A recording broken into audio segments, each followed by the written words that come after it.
What's going on, everybody? It's CaptainRoBear and crew, and this is Rare Drop Roleplay presents Meteorian Core, episode 18. Ladies and gentlemen, we are now legally old enough to drink in the UK. It's happened. Hell yes.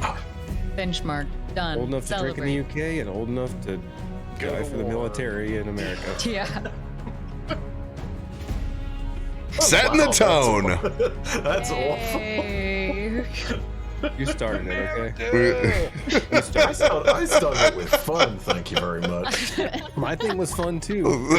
Cultural differences. Everyone looks Cultural differences. Go fuck yourself. I see, they just don't like alcohol in America. I think I understand now. Please, no. Do not. Everything that Mud says is the opposite of how things are run here. You hate booze here. Welcome, everyone. Steer this ship right back. Happy Thursday. How y'all doing in chat? Good to see your faces. It's good to be back. We may or may not burn something tonight. We will see. But we're glad that you all here with us. Does anyone have any big announcements they want to let the community know about for this week? What y'all doing? I'm playing Magic for charity tomorrow. Nice. I'm going to be playing Magic Commander with 3 friends of mine. It is going to be awesome. It will be with live cards using Spell Table. And you'll be able to donate money to St. Jude and trigger ridiculous things that happen in the game, like giving people life or giving them counter spells or making us discard our hands or just wipe the whole game altogether. We've got a whole menu of awesome ways you'll be able to affect our Commander game, and we'd love to see you as we raise money for St. Jude Children's Hospital, one of the best places on the entire planet. Let's go. Can you drop an easy link down in chat? You got one of those? Let me see if I can find one. Yeah, get it for them. Post. All the kids, ladies and gentlemen. Well, Next up, Glam's posting that. Yeah, we've got D20 Deathmatch. We are in our final 2 episodes now as the season wraps up, and it is our tournament fight style. So we've got 4 wonderful champions joining us. It's gonna be great. is it all the way to the end? Is it 4x4 till your last episode? Yes, 2v2 on this end, and by the end there is the battle points and also the popular vote in which chat gets to vote for, and we'll find out if Mudcat or I are going to be the Grandmaster for the next season. If you haven't caught up yet, you can go over to our YouTube, which is just D20 Deathmatch on YouTube, and you can catch up there. It's gonna be shenanigans when I inevitably take over and redecorate. We don't know that. Sure, we don't. There's a lot of voting between now and then. A lot. That's a big old mud. That's a big old me. Here we go. We're just cycling through this. Whenever you What spoke, about the other ones? Favoritism. when you spoke, I involuntarily clicked on your like, was like, oh my god! Oh, really? I did. I was. Clink. I actually am mud. What do you mean?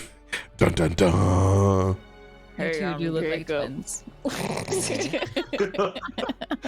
It's close. Perfect. It's not far off. Thank you. I try my best. You should just do it for me from now on. I got you.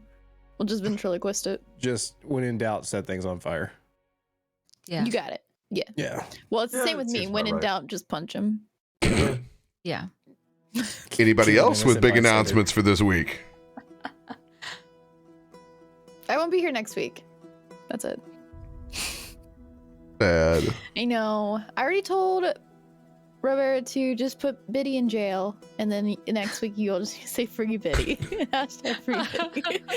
I'm not Fine. falling for your elaborate put the party member in jail so they can sneak out and grab what has been taken from them. You'll have to What do you earn that prison sentence. Oh, easy. Done. We'll earn it by just- going to steal what they Check, took please. from us. Now we understand what today's episode's going to be about. Got it. Okay. Go I mean- jail. Did you hear the bit earlier about how Biddy loves to punch things and Jacob loves to set things on fire? I think we're there, you know? Yes. Honestly, Jacob's already 3 feet in the door of a jail cell. So. I haven't seen my face. Well, not yet. Unless I pretend I'm Jacob. Oh, that's a good point. Identity theft is a real issue here. Especially since, like, you don't see people on TVs and everything that easily. Sometimes they don't even know what their royalty looks like. I mean, hey, you know, sometimes you go ahead and you think you're turning up to a concert with Solus, and it turns out you're turning up to a concert with some random gnome, and you just don't know who it is. Same thing. Was Solus a gnome or a halfling? I forget. Either way, yeah. I don't think either. In our Netherdeep campaign, we have ruled that all criminal sketches look like the leprechaun drawing from the famous meme on St. Patrick's Day. They all look like that. Zanryn does not actually remember what is this musician. What does he look like? You'll never know. Yeah, shit, that's gonna be a fantastic moment. Well, we got more D&D after this. We take a small hour break, and then we kick off our D and double feature and play a little Call of the Netherdeep later tonight. So stay tuned. You got more D&D after this. But picking up where we left off last week. The party journeying to the Metalworkers Guild Hall. Find out what they'd like to do with this incredibly legendary, some could say, storm ore received from their beatdown of Talos's avatar at sea. Sidetracked by a building in the distance still smoldering. Upon Zanryn's investigation, being accused of the arsonist after taking a wee bit too long circling the burning building, set off a ridiculous amount of combat between guards, Zanryn, and Jacob, who happened to just be conveniently enjoying himself at a cafe across the street. Thanks to a nat 20 roll. You guys were able to dispense of those guards, get the right lucky rolls. But however, a Detective Gunver, interested in finding out the details, allowed the party to walk, however, has compensated all of their storm ore except for one chunk that is disturbingly in the bowels of Nelson's turkey. You gave it to me. It's only about the fear, my friend. One chunk that rattled as the ogre juggernauts are not willing to rip open Thomas the turkey to retrieve this thing, considering it a solid haul. Now Jacob in his piece and Nelson in his piece being the only ones that remain. You guys stand inside the city markets. Toff with a small musical box still out, but having sold some toys, made some coin. Just a few, which Biddy has, I think. I have one coin. Biddy has the other coins. Coin mom. I'll hold on to them for you. Yeah. I don't have a lot of pockets. Maybe I need to get a new vest with pockets in them. Maybe then you can sell more. Yes! Toff will now be searching around for clothing stores for children. Roll an investigation check. Okay. Bunny children in particular. Bunny children. We're slightly different shaped. You see an Oshkosh Bagosh. What is it? Lullaby Baby or something? Yes. Gap kids.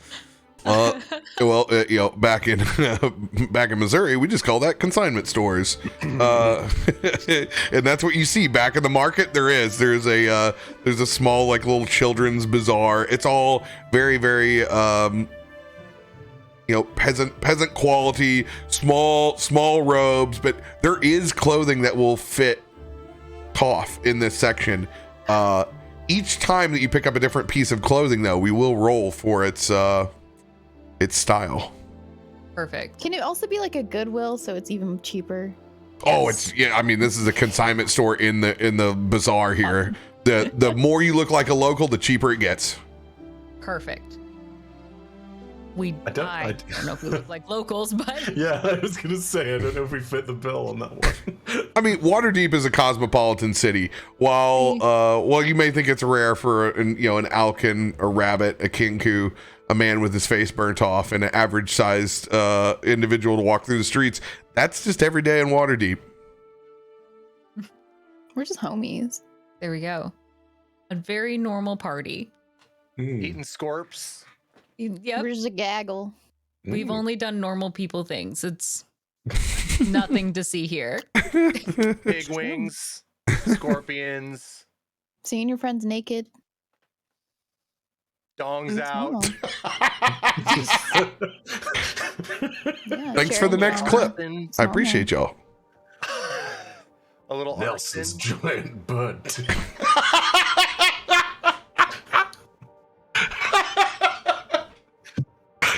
Sometimes I wish I could forget that happened. And other times I'm like, no, it's too good, dude. It's too good. I would like to request a new camera buddy. This guy, no. Put me next to someone else. I love that everyone has made this except for Glam. He's like, no, that's not it. That's not canon. And we're like, no, he has a huge. Remember, it's all in the stories you perpetuate. Things gonna ascend to godhood before the end of the campaign. Did you have to use that tone of phrase? Yeah, like little life lessons here. So, standing inside the market, a little or less. What do you guys choose to do today? Jacob is gone once again. I'm at Bill's Always pouring liquor on arrow wounds. somewhere else. Aren't we supposed to go to Bill's? Yeah. Like, that was knowledge to us, right? Mm-hmm. Yes. Yeah. We just keep getting detoured.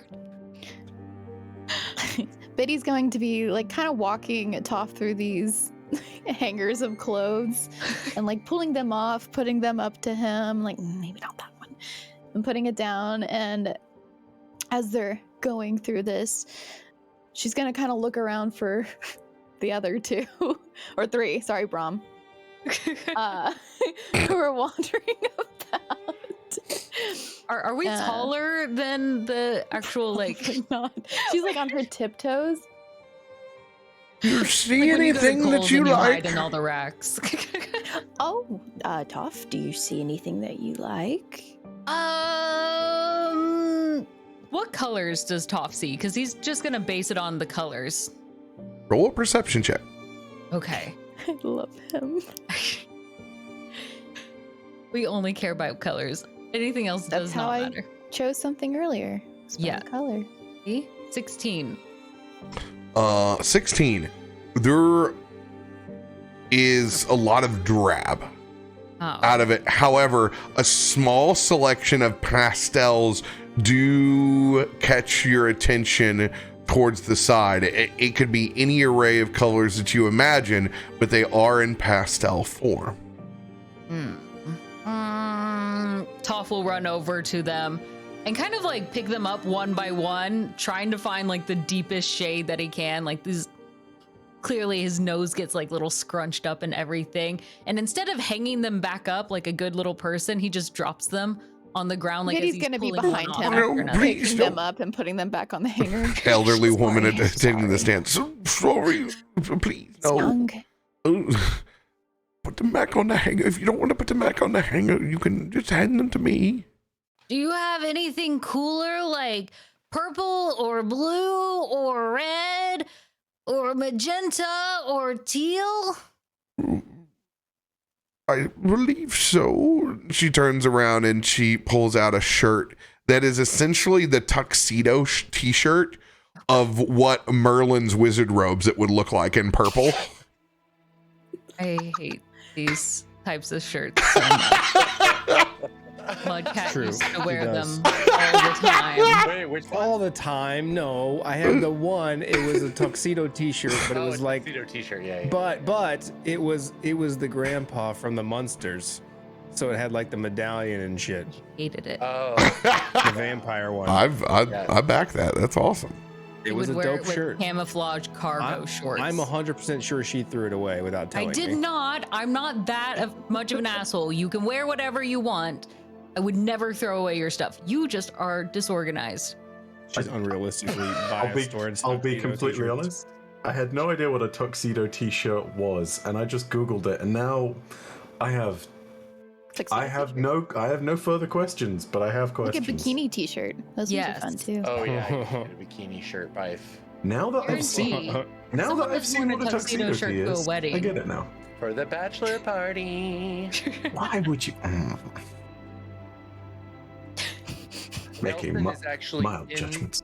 Nelson's actually in the same shop because he wants to find a shirt for Thomas, and figured it would be about the same size as Toff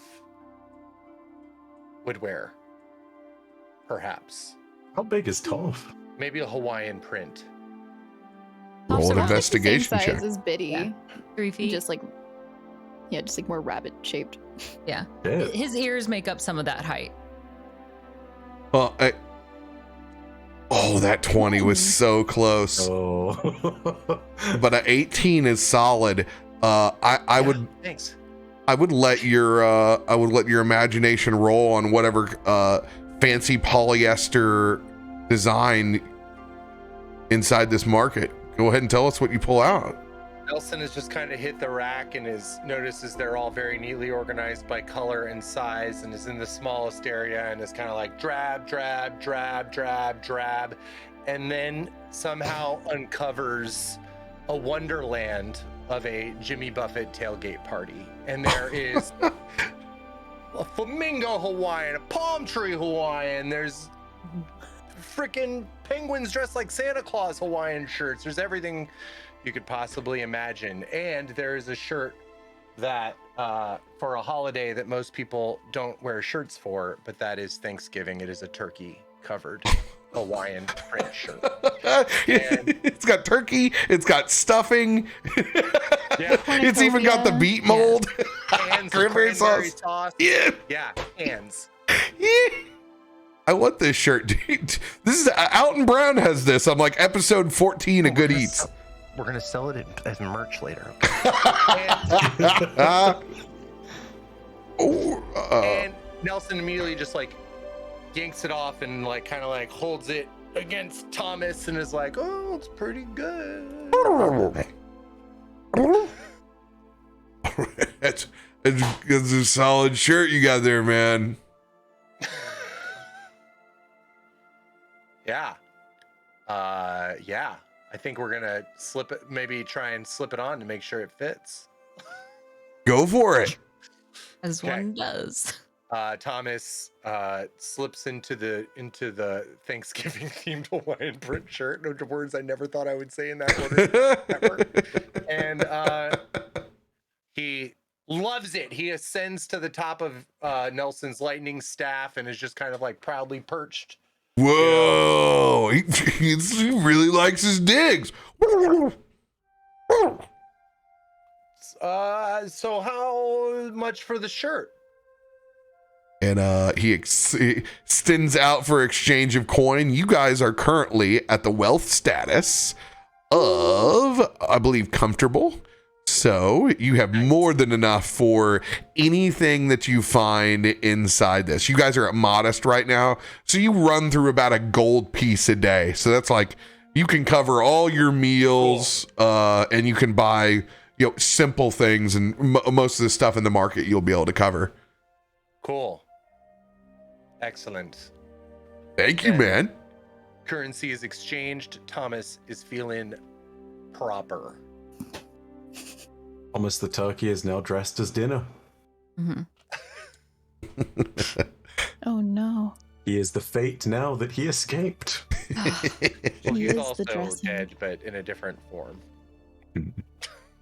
That's kind of morbid, isn't it? That he's wearing That's what I'm saying. Sure. It's fantastic. Well, I mean, not exactly. We have shirts with like little humans on them. Not dead humans. We don't Zombie eat shirts? people. I got some band t-shirts. we don't Please get go to your debatable. closet and bring me your zombie shirt. Show me that you have this. I left it at Glam's.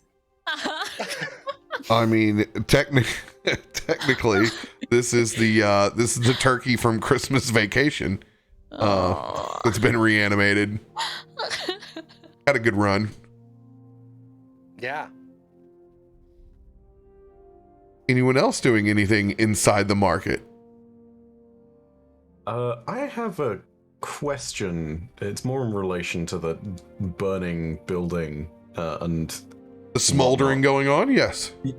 when I do the psychic investigations and whatnot, did we have a rule that it's very visible, or is it only visible to people inside that circle? Rephrase your question on the psychic investigation. So, when I drop a ceremony, Yes. and I'm trying to look for, imprints of the past and everything, and trying to investigate everything along those lines, how visible is that? As in, is it possible for others to see and potentially be alarmed by that? Awkward AF if other people are watching you. They're not picking up what you're seeing, but it's a lot of, I think that guy might be on something over there because you're performing a ceremony and you're investigating things. It's like you're Tony Stark and activating stuff on the wall, but it's not there for everyone else. So if you hit it at the right time of day when there's a lot of street artists and in entertainment, you can kind of blend in. But right now, Maybe earn a coin or two. right now, once again would be like, okay, this guy's just on drugs. We got to get him away from the crime scene. It may actually be good for your alibi, though. They may just think you're crazy at that point. You know what? Knowing my luck, I'm not even going to try it. Now that I know that, I'm not even trying. I'm just like, nah. So the mechanics for future reference when you want to, it is ceremony, so it takes some time to set up. I'm not a hardcore stickler on the exact amount of time, but essentially it can't be done in combat, so it takes you a little bit of time and space, and it's definitely awkward for other people to watch. Good to know. And also you can impart, as you have before, if other people are with you, you can use your psychic ability to relay what you're saying if they're in proximity of you. So you can share those, but it is your choice to do so. All right. In that case, no, the asshole cops, I'm not even gonna try and assist as I would have originally. They get to do their job by themselves with no special psychic nonsense to help. I will not be their mesmer. It takes a while, but finally Brom finds a park bench while everyone else is shopping. He sits down, waiting by himself.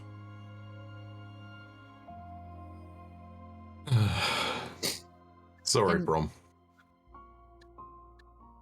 It's not your fault. Could happen to anybody.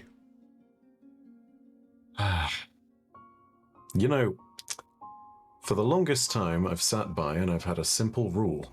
I will not fight for others who wouldn't fight for me in return. And I feel like I broke that rule today, or at very least I showed myself that I need people to prove that to me first. You guys immediately helped me when I fell out of that portal.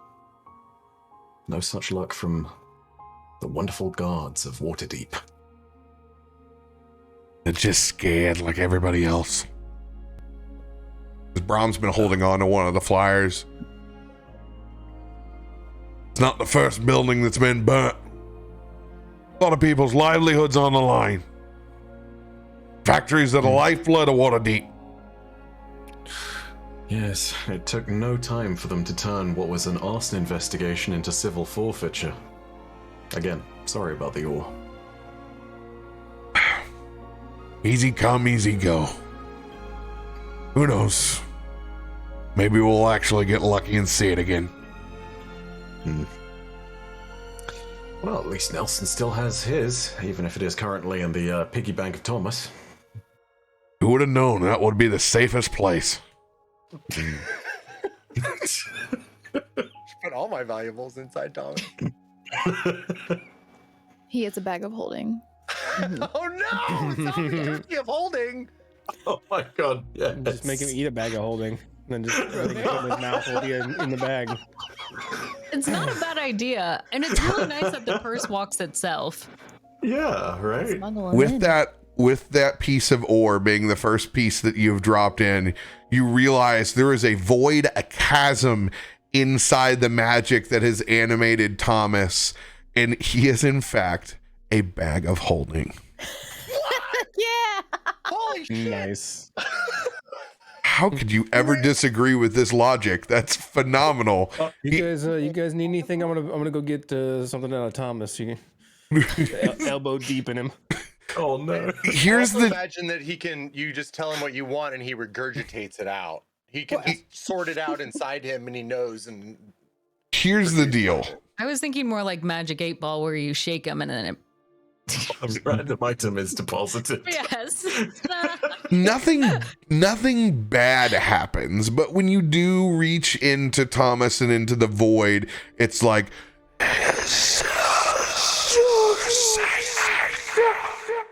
just little whispers of the nether regions of Cthulhu and the void. So there's just it's unsettling. You don't want to be in there for very long searching for what you need, but it works. Like an astral plane up in this shit. Jesus Christ. hell yeah.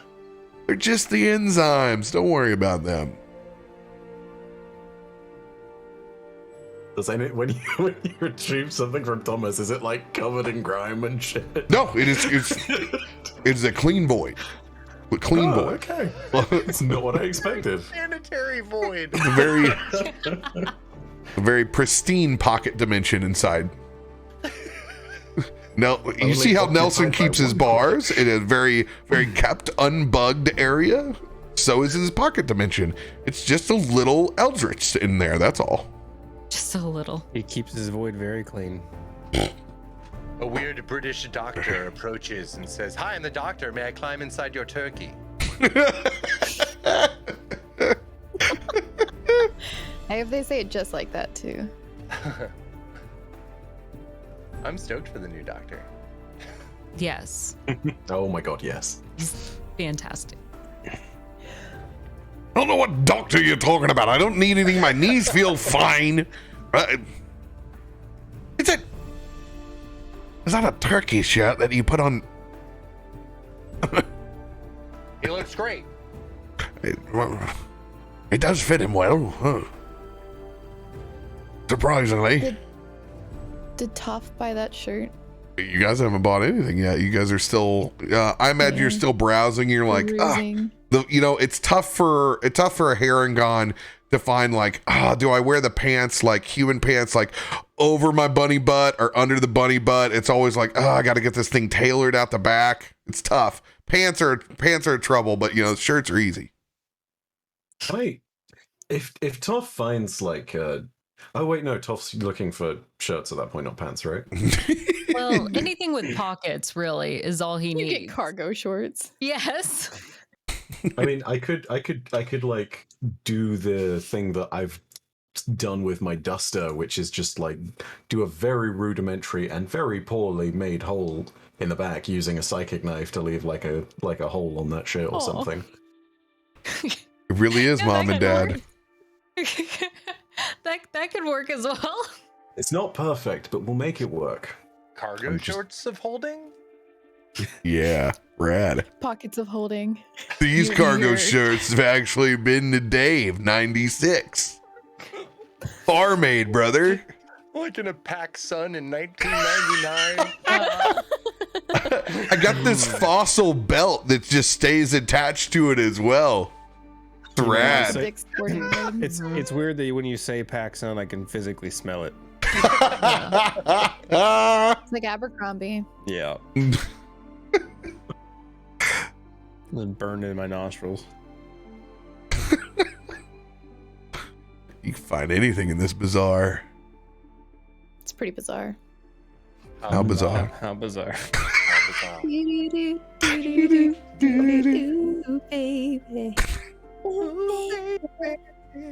You're making me crazy. Biddy's over there just like singing whatever song. Just radio playing overhead. There's a couple dudes in a bongo circle that pick up the beat with you and help you carry that tune 100%. Toff, any other shirts that you're browsing for after the pastels? You were trying to look for something darker. The Merlin Wizard. Yes. Oh, I'm sorry. Something without print.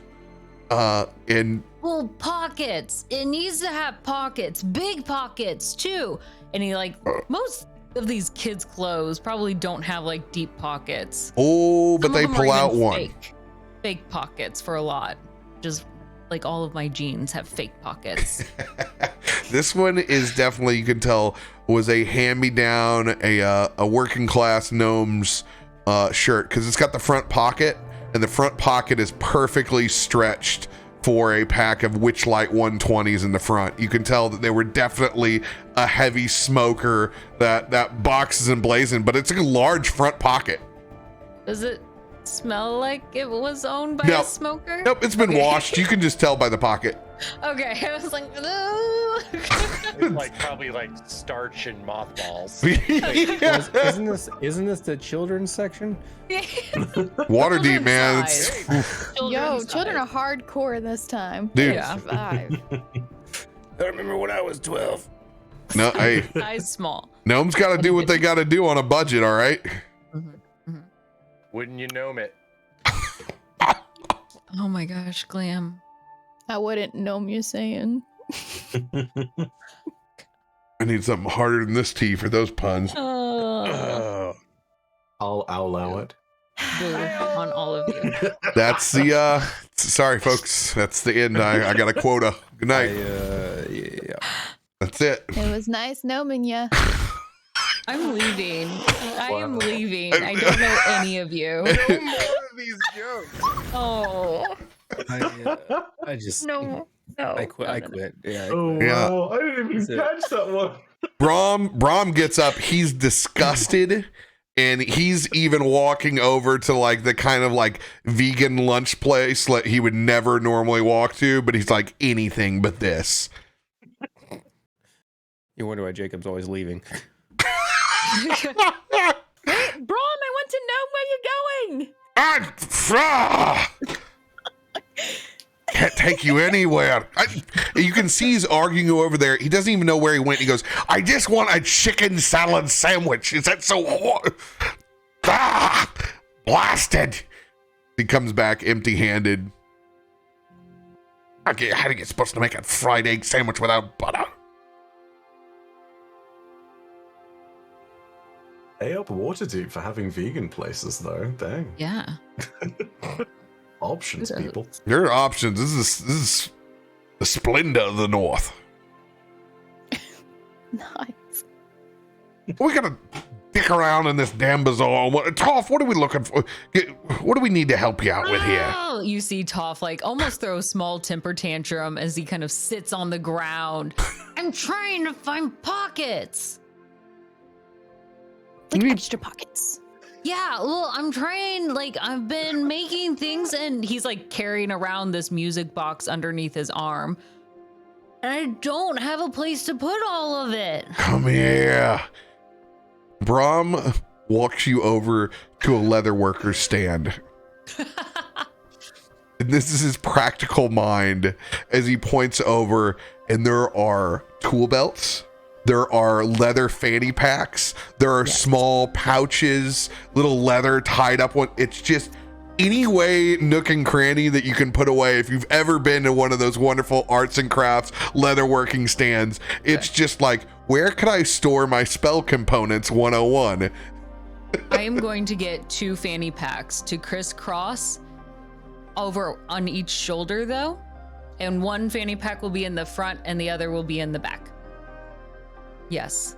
Oh, yeah, we can set you up. They don't even need the full panty packs. They take their coin purses and restring them for you. They're even cheaper for you because they fit your size. The actual fanny pack is looks like you with 2 duffel bags when we set them on you. Perfect. Just one hanging in front and one on the back.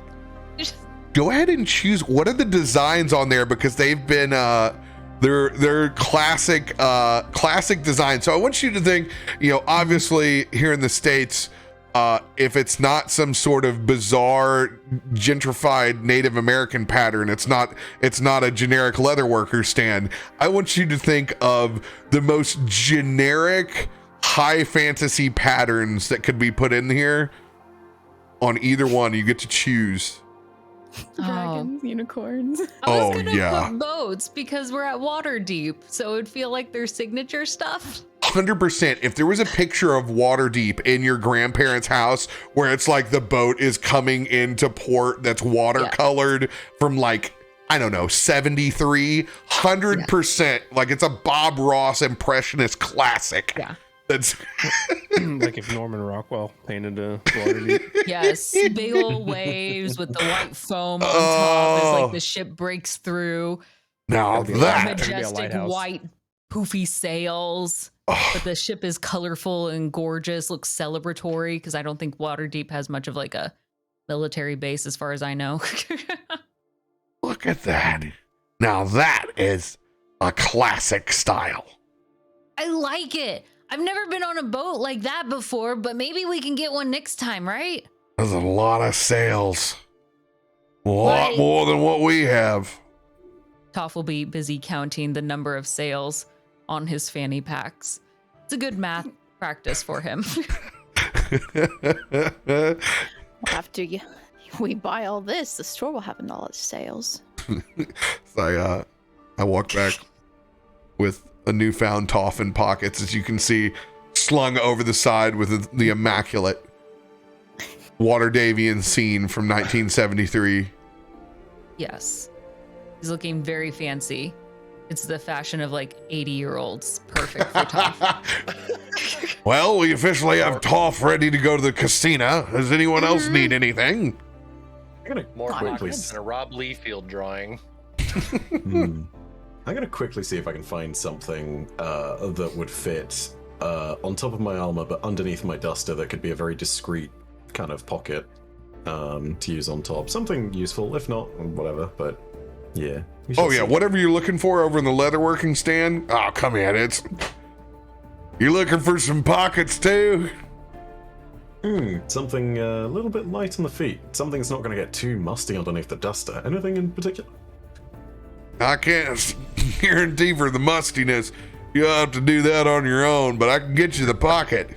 You can get you a fashion, something that will be able to hang inside. It kind of like clips to where there was a sewn in, like a sewn shut pocket that's been pissing you off for so long. You're like, why did they put it here? They just sew it shut. He's able to open it up just enough and get it to connect. So you're able to store, I would say, spell scrolls, a dagger's worth, not a short sword worth, but a dagger's worth, or materials inside. Very, very good. Thank you about that. This'll do just nicely. It's one of my favorite patterns right there as well, as it's got a long dragon up the side of it. I'm proud of that one. Even if it's not going to get seen, it'll be a beauty. At least I'll know. Hey, thank you, old boy, for bringing them up. It's my pleasure. My pleasure. The old man gets back over to emblazing a new set of coin purses or fanny packs, either way you want to see it.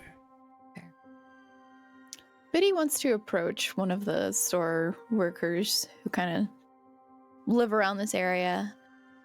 So, excuse me, do you happen to know a Bill's? What? Where? I don't know. I heard the name like twice. Is it Bill's? Do you know Bill? Is a kind of a wild-haired man turns around, that's he's currently making small sausages, like little breakfast bangers, like twisting around. Excuse me, Bill, you're looking for a Bill? Bill who? Yes. I have no idea. Did I ever get a last name? Do I hear this? You're over at the other stand at the moment. This is Biddy on her own. He's some guy that, like, I guess has been known for potentially jobs or things like that around here. Is there any Bill out here? Is there a Bill with jobs? Bill with jobs? Oh my gosh. I just terrified someone walking past my office, screaming that out. Their face. Is there a Bill with jobs? I'm not Bill. Surprising to some, that guy was actually called Bill. Oh, I'm sorry. I thought you were looking for a Bill around here. A very specific one. I don't need to announce it to the entirety of Waterdeep. Oh, sorry. That's okay. We all make mistakes. What's your Bill do that you're looking for? As he keeps twisting the little sausages, kind of got the Doc Brown hair with his worn out apron. We're at a bar and I overheard some people talking about someone named Bill. Roll a deception check.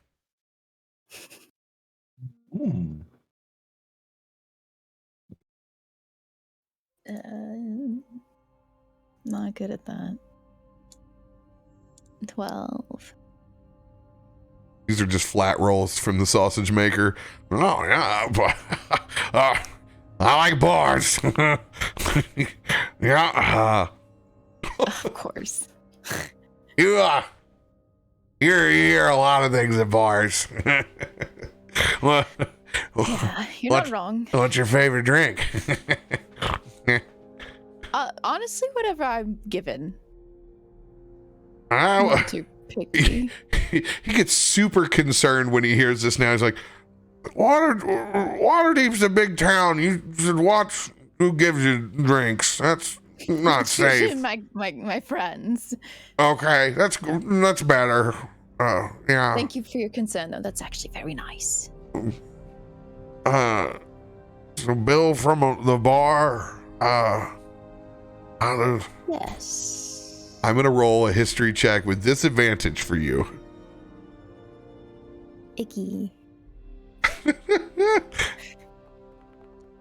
Of course. I'm sorry. I don't know any Bill. Sorry, I can't be of service. Well, thank you for trying to remember something. And she wants to reach into her pocket and, like, kind of move her fingers around what coins she has. Can I buy one of those sausages off you? Of course. And I mean, thank you for your time, and this looks great. So he's over in the production area. My sister will take your money right over here. And you walk past, and he points you over to the active griddle. And there's like 3 people in stand, but he's super. I got a sale over here, sis. I got a sale. We got. As he goes over, it's like my first one. He grabs one of the spatulas over the side. Oh, don't worry, sis. I'll take care of it. I promise. I'll count it. He goes over there. He goes, I never got to touch the griddle before. I don't hear this, do I? Oh yeah, he's talking to you. He comes back over with it, and he goes, copper a banger.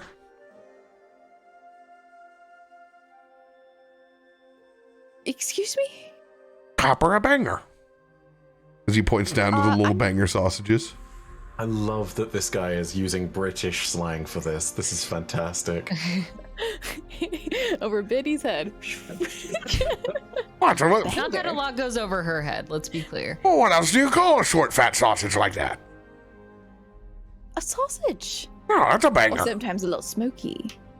No, No, Smokies are smaller. It's like just like a little knuckle like that. All right. Well, I will now take this new term, banger, with me anytime I see something like this. And he rolls up. It's like a little thing of parchment paper, kind of like rolled in a cone. And he folds the bottom of it. Now hold it this way so the grease doesn't come out. Oh, And he hands you your thank you. your cone of bangers. Got 3 little banger sausages there. And it's convenient to eat bunless, like World's Fair style. Except they don't give you the glove. Like 2 in one hand and 1 in the other. And thank you so much. I really appreciate this. And thank you. Have paid him and stuff. Well, I hope you have a great rest of your day. And if perhaps you might hear something of a bill. If I hear anything about a bill, you stop back by. I'll make sure to let you know. You're easy to spot. It's because I'm pretty average sized, right? Everyone can see me. Oh, average is the last thing I would say. That is his deception roll is 17.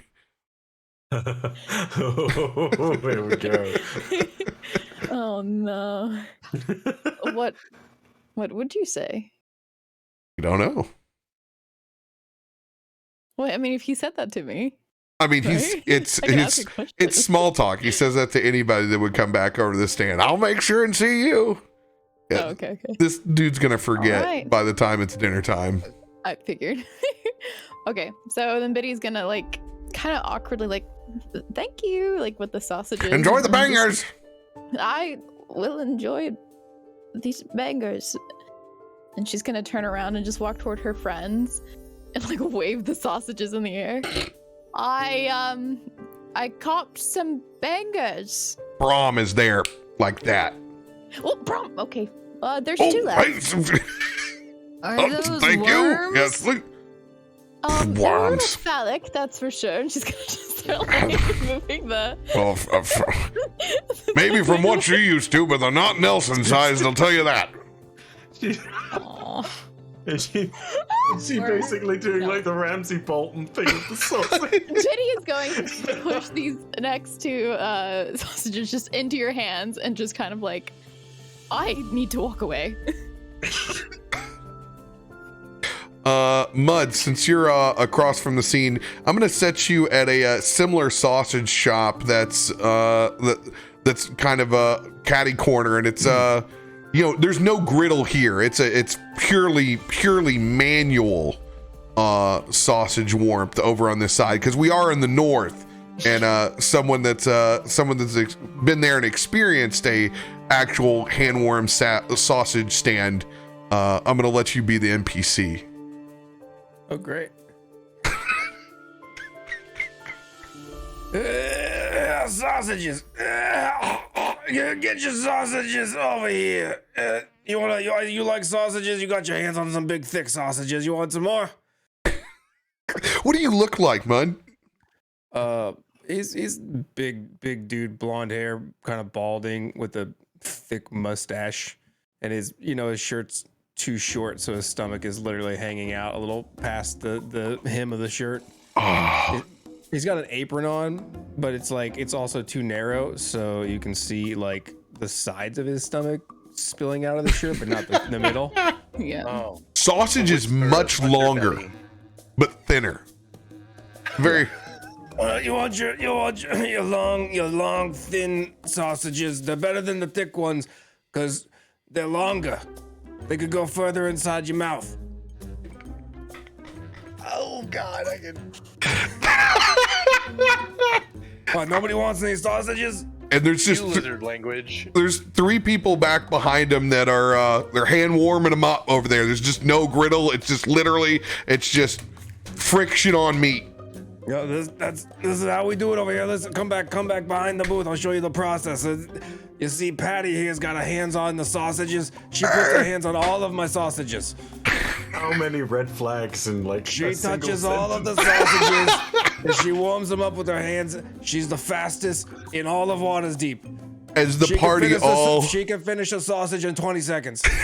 begins to inch away from the stand to where they can only hear him in the distance. You gotta watch about some of these vendors. Some of the street meat's just wrong here. Can I? Can I? Can I?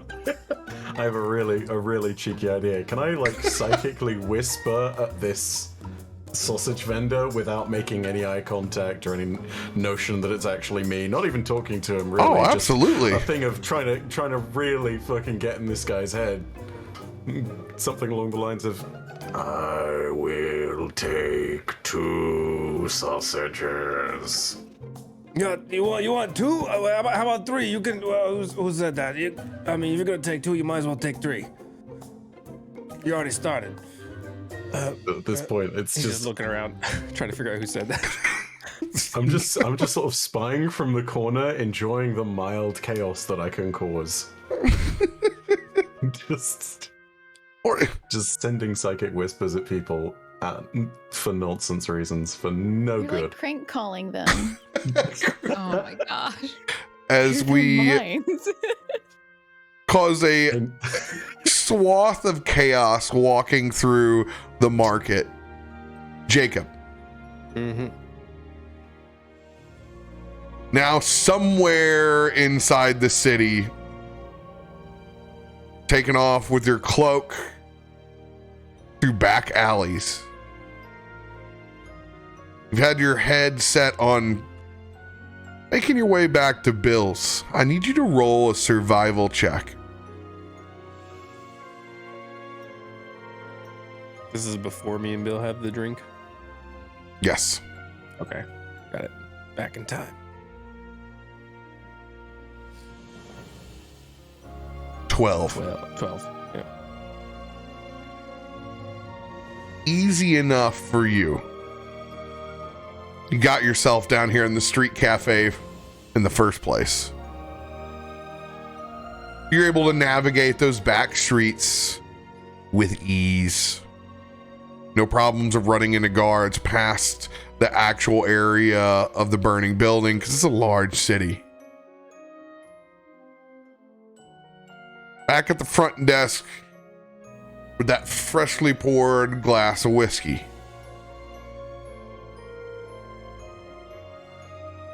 So, what do you want to tell me about your adventures today? Well, I'm not sure how much I should tell you, as he's he'll take a drink and then pour some of it on another arrow wound. Smart man. Probably smarter than what you got yourself into today. Well, it was not really my fault. You see, you remember my friend, the bird? Yeah, I remember. We got a couple of them. Yeah, well, the not the tall one, the other one. Yeah. The twisty head. Yeah, one with a trench coat. Yeah, that one. Well, you know, he got himself in a little bit of trouble sticking his nose where it didn't belong. And so, yeah, well, long story short, you know the guards in the city? In any city? No, I really don't. You're telling me you never been mixed up with the guards at all? No, I just never been harassed for showing up as a bird before. That's all. I think it had something to do with less to do with the bird and more to do with being near a giant fire in the middle of the city. That changes that scenario just a little bit. Thought they were giving him hell because he's a short beak. That's kind of fucked up. Yeah, that'd be real fucked up. Yeah, who the hell would say that? What a piece of shit. I don't know. Whoever they are, probably don't wear sleeves very often. Yeah. So I got mixed up. Hung around the wrong place. Fucker's been burning buildings down for the last month. What fucker? Whoever the hell this arsonist is, I'm assuming your friend got a little nosy with the burnt goods and they decided to go for a little investigation, eh? I guess I don't know. I was having a cup of coffee, enjoying watching the city burn down, and you know, there he comes, and then the guards come, and then before you know it, I've got to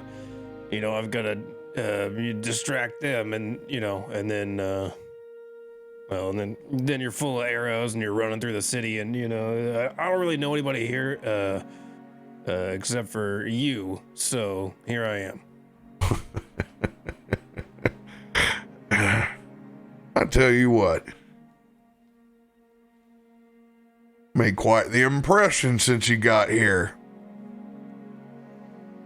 Well, I figured my friends would be along at some point, and we still need a job. And, Yeah, you do. Hell, even some son of a bitch burnt down my board out here in front. Well, who the hell would do something like that? Burnt down your board? Like your job board? Yeah, I put that job board up over here so we didn't have so many. You know, it's a easy, confined way for a lot of the folks that taverns won't let in and show them they got some job postings. Well, you know, whoever did it, you know, I'm not saying for sure, but you know, maybe they had their reasons, you know. Yeah. What do you mean you have your reasons for destroying perfectly fine private property? I'm not saying that they should. You know, that's the one thing that just chafes my ass. People running around destroying perfectly fine. Why can't you just leave it alone? No, I hear you, and I 100% agree. I'm just saying, you know, it's a crazy world, and sometimes, you know, like, you know, maybe they were, you know, had a reason. Maybe it was a accident or something. You know, I don't know. Deception check. I'm not deceiving him. I had a reason. Deception check. He's not. He's gonna roll his perception with disadvantage because he's on a rant. Like he's not. He has no reason to believe it's you whatsoever. 14. Oh my god. Turns out he's got 10 bodyguards in the back room, and now I have to fight them all. This time Jacob is actually dead.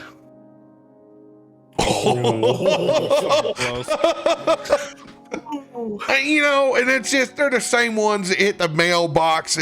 I'm getting off track.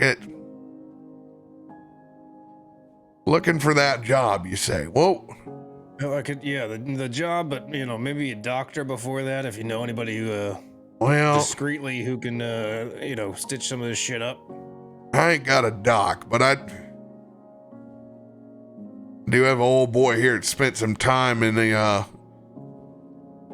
forces that runs one of the shrimp boats over here. I think he can get you stitched up. Yeah, that'll work. I'm not really picky. I just, you know, I'd rather not bleed out on your floor here. It's all right. As you look back and there's like, it's just, there are blood, scales, shellfish, like all over the place. You know, it's a pretty open market around his area. They push it all back into the arbor at night. Denny, we need your talents up here. Got a man looking like Swiss cheese. Yells back over to one of the boats. You can see there's a man that's mending nets right now over on the side. Looks over at you, just the straight up Tom Hanks suspenders up and over, white A-frame, completely buzzed head. What you need, boss? Go stitch up our piece of Swiss cheese over here. Might want to grab a slightly smaller needle. Okay, boss, anything you need. He goes over. Can I just add in a little fact that when he was fixing the nets, he's making more holes in the nets? I know that's an obvious thing, but I just wanted to share that. I'm sorry. Please do. Wow, yeah, no, that's totally how that shit. Whoa.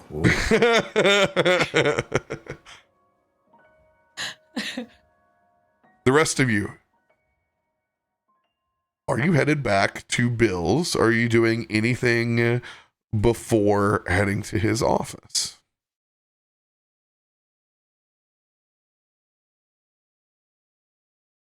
Toff will happily be distracted by any shops as they're going through trinkets that look shiny, artwork that he's never seen before. Like, being in a city, especially like of Waterdeep, that is so diverse, it really blows his mind. And he's just like at a festival. Like, to him, this is an absolute party to see everything here. You've been taken to the first metropolitan mall of your life. It's you're 12 years old and you're getting clothes for the new school year. Yes. He's looking for all the cool colored folders, pens. You get a trapper keeper of a goalkeeper battling an alligator on the front. What's on my pencil case, though? That's the real question. Oh, the pencil case is a tennis player versus an entire bull on the other side. Naturally. This is every boy's trapper keeper from 8 to 12 in the States. You just reminded me of like the super Swiss Army knife pencil boxes that have like the pop out sharpener and the little notepads and the eraser in the little drawer. 64 crayons, rich kid.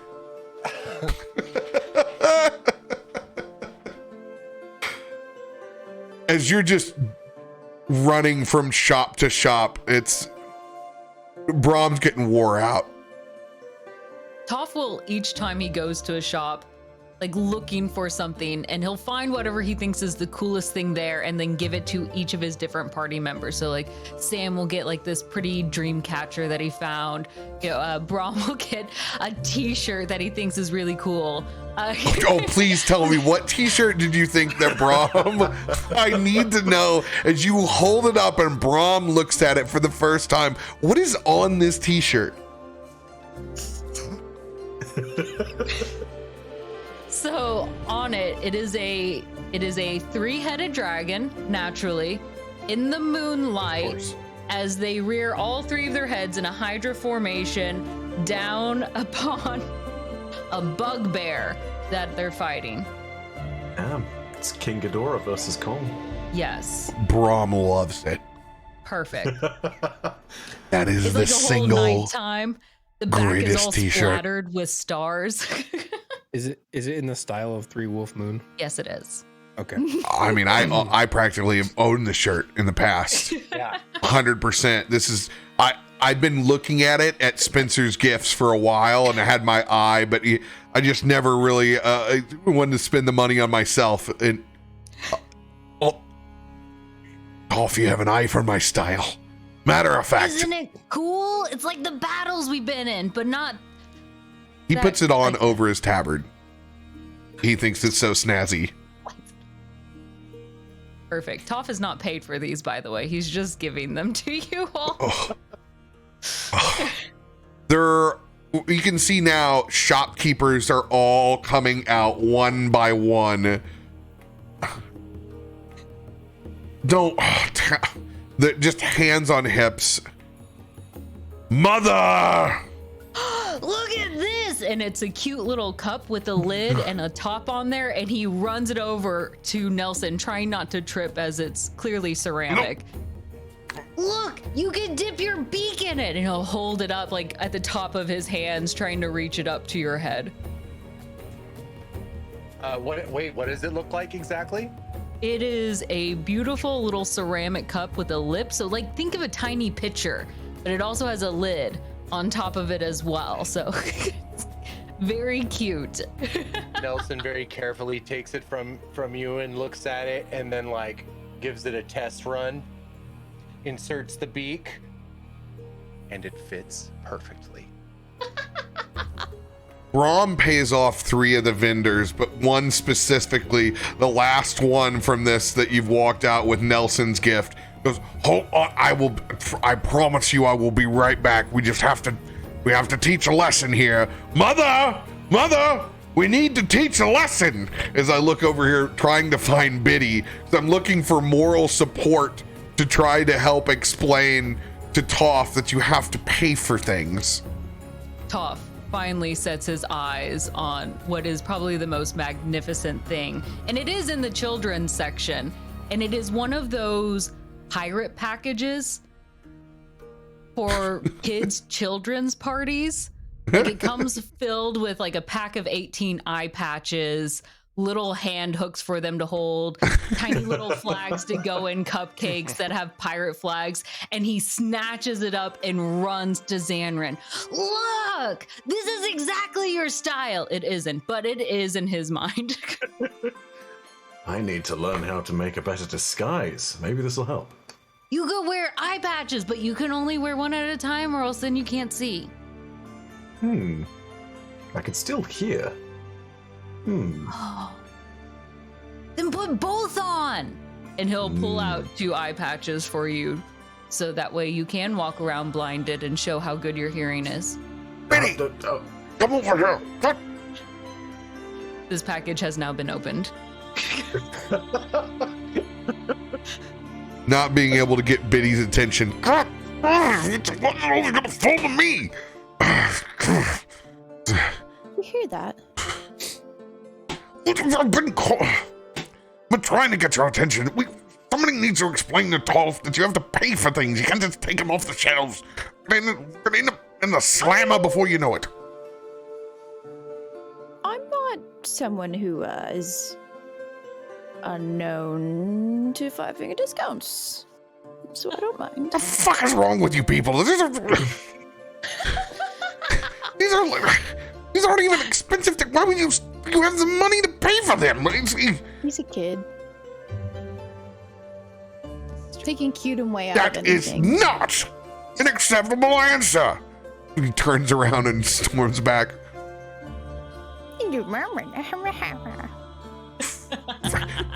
Fucking degenerates. Toff at that moment is gonna pop out wearing a hat that he clearly got like out of a hat rack in the back, and it is a hat that has bunny ears on it. So he's got four ears coming out of his head. Doubla buns.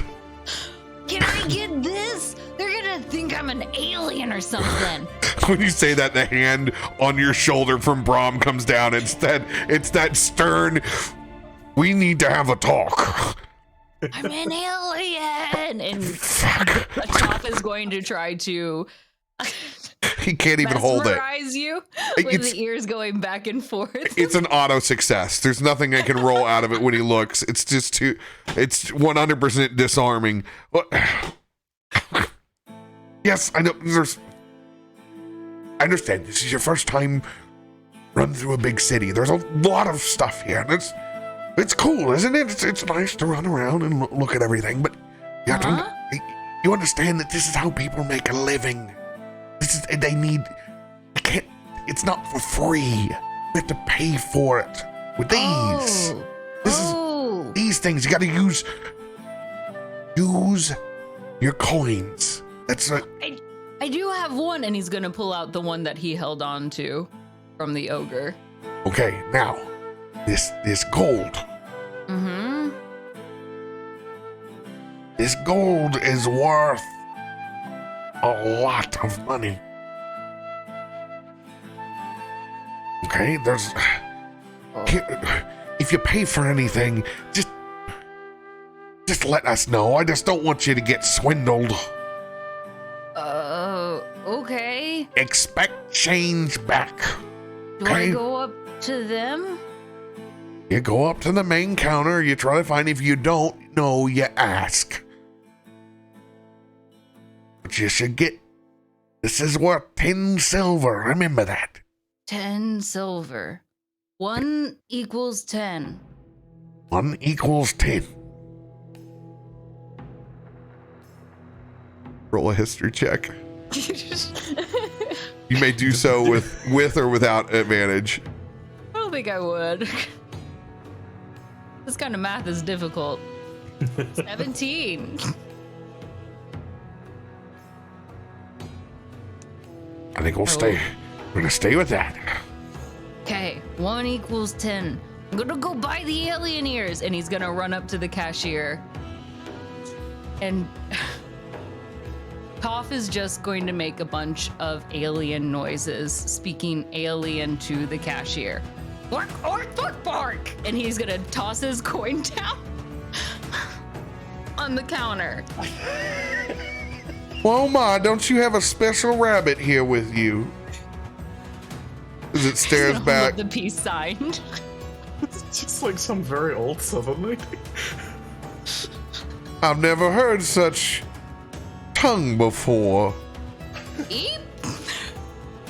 Biddy's gonna be walking up behind this situation and like kind of putting her arm around Toff, but not as like a buddy, but more like a mom.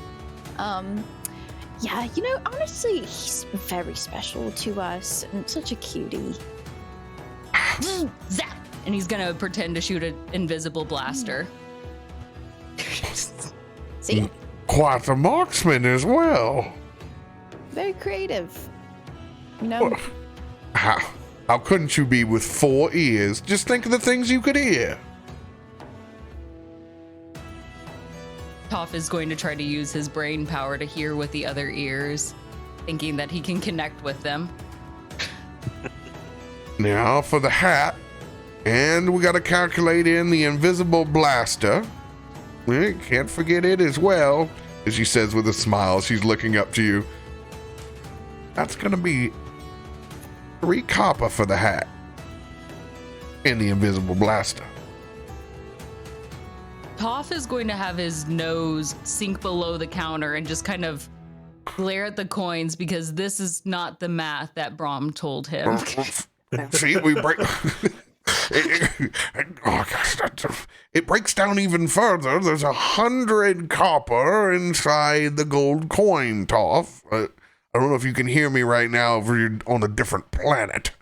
Meep, meep. And he's going to like hit the coin on the table, doubling down on his alien speak. Meep, meep. My word, Apparently I'm a Muppet now. I'm sorry, I don't speak alien. Sorry. The Claire. travel to get here must have been far and wide. And she takes the coin. Are you accepting the transaction of the 3 copper for the hat and an invisible blaster? I was laughing at my own stupidity. What coins do I have? You produced 1 gold from your because that's what you have for the day to spend. So gonna give you 90, the equivalent of 97 copper, which will be given back to you in 9 silver and a big old pile of 7 copper pieces. You still with like nose under the table, he will see a little fuzzy paw just hop on and slide the coin across, and then 2 reach out to pull the silver and copper back towards him. And you don't see his face, like the full thing still, and you see him slide it off the table, and you can hear it clinging down into his fanny pack on front. That's a fine looking storage pouch you out there. Got to ask, did Toff unknowingly swindle this poor ogre from earlier by making them pay like a gold each for the toys? 3 gold, yeah. Like, For each of us, if so, swindle. As far as Toff knows, sale. that is exactly what his toys are worth. Right? Listen, craftsmanship is a valued thing. When you buy from local artists, you're getting quality. The Royal Guard felt it more of a something they could donate to this very special child.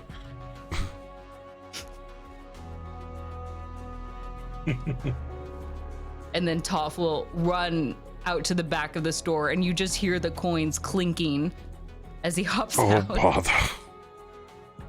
Thank you. But he's gonna follow. Thanks, Mom. Yeah, whatever, Dad. I didn't sign up. Mumbles underneath his breath. Thank you.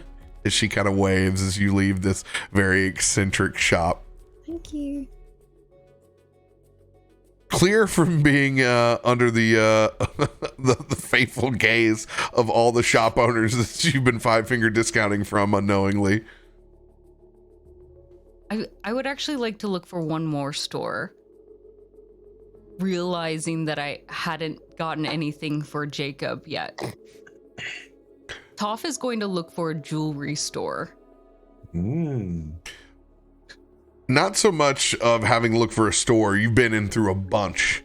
You can manifest one item that you have searched for that screams Jacob as you've been through these shops. Perfect. We go into a store that's very much like Claire's or Icing, like cheap jewelry made for middle school girls.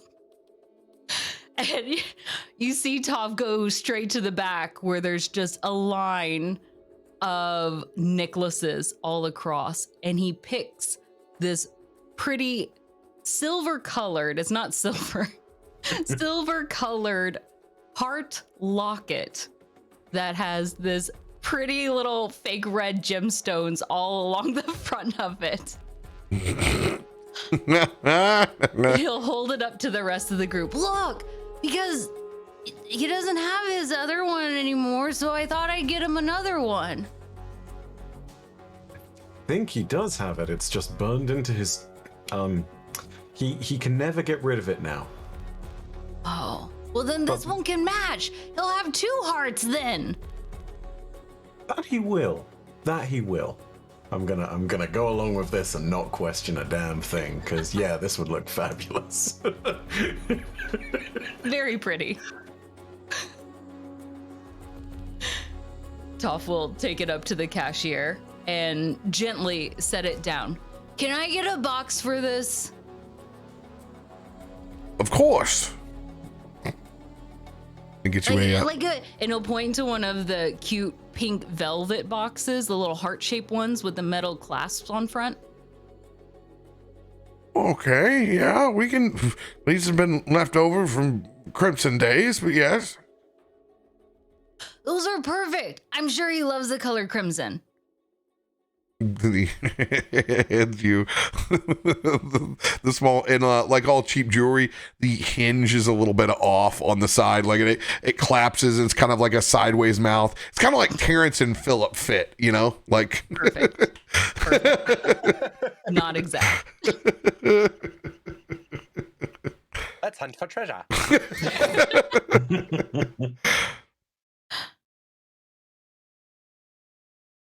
You join back with the rest of the pack. Anyone else need to do any shopping? Gonna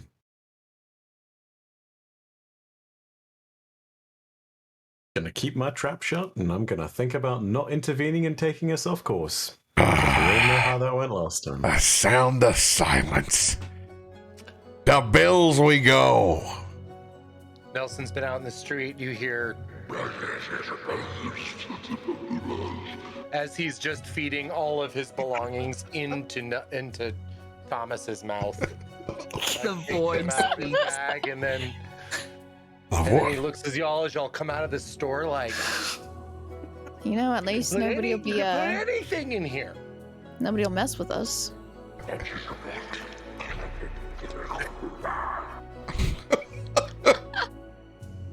The void speaks back. Can I see if I can psychically whisper at Thomas and see if something responds? What do you say to Thomas? Hello? Is there anyone there?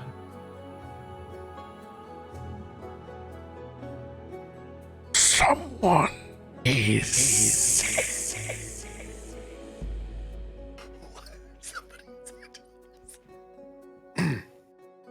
I swear to God, if the bag man is inside Thomas. As a small request, I feel like we need somebody just to play Thomas now. Oh my gosh. Wait, he's my inventory. He's my inventory. He's our inventory. Thomas is but a husk. A husk with a great personality, but yet a husk. Do you say anything else to the void? What is your name? Or is this Thomas speaking? This is not Thomas. You have an answer. voice. What is your name?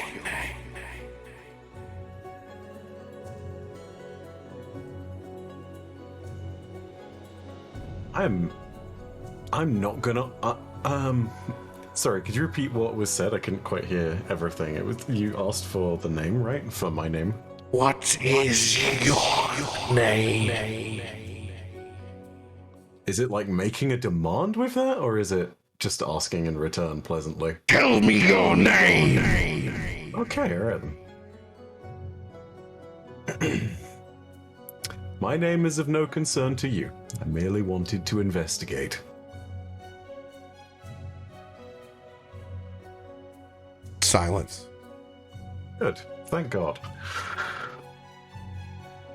I have very interesting feelings about Thomas now, and I'm gonna just avoid him like the plague at this moment in time, because Putting the void in a void. I have a chart now of 40 different otherworldly entities that at any point in time when you speak inside the bag, could be any of them. are these like the otherworldly patrons for Yes. the Warlock? Oh my God. Yeah, they're monsters you could find somewhere out in the void. Or interesting things. They're not all monsters.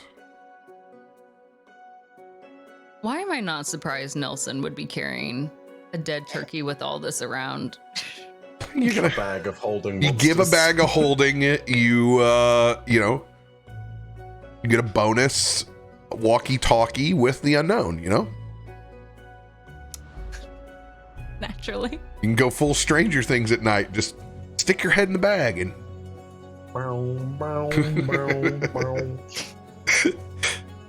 walking, talking. You Sometimes squawking. sometimes squawking. Holding. You all finally arrive down at the docks in front of good old Bill Shale's office. Just as Jacob's getting the last stitch in, you can see a large pile of blood between the fish heads that have been cut off and Jacob's own as he stares back at you. And I'm going to let you guys go take your quick break and come back.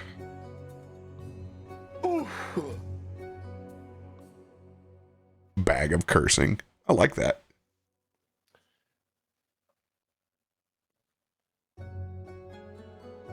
Sorry, Toff. Thomas is the main character now.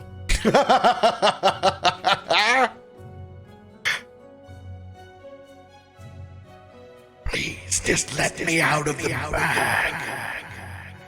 I promise I won't do anything wrong.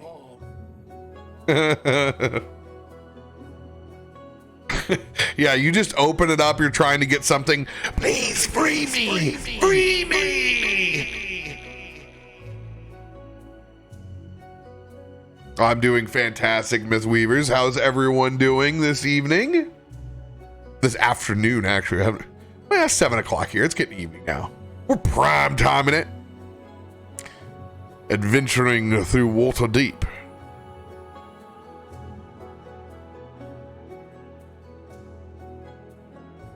They are no longer battling with the guards. They are free.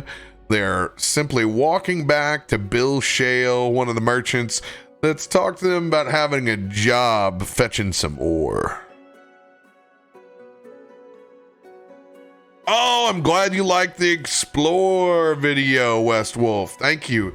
I'm glad you didn't have any problems watching it or anything. Easy access, I hope.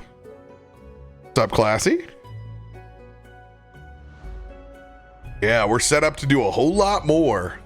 I'm sure you guys felt like the cool kids, man. You guys had all the knowledge going into that episode last night.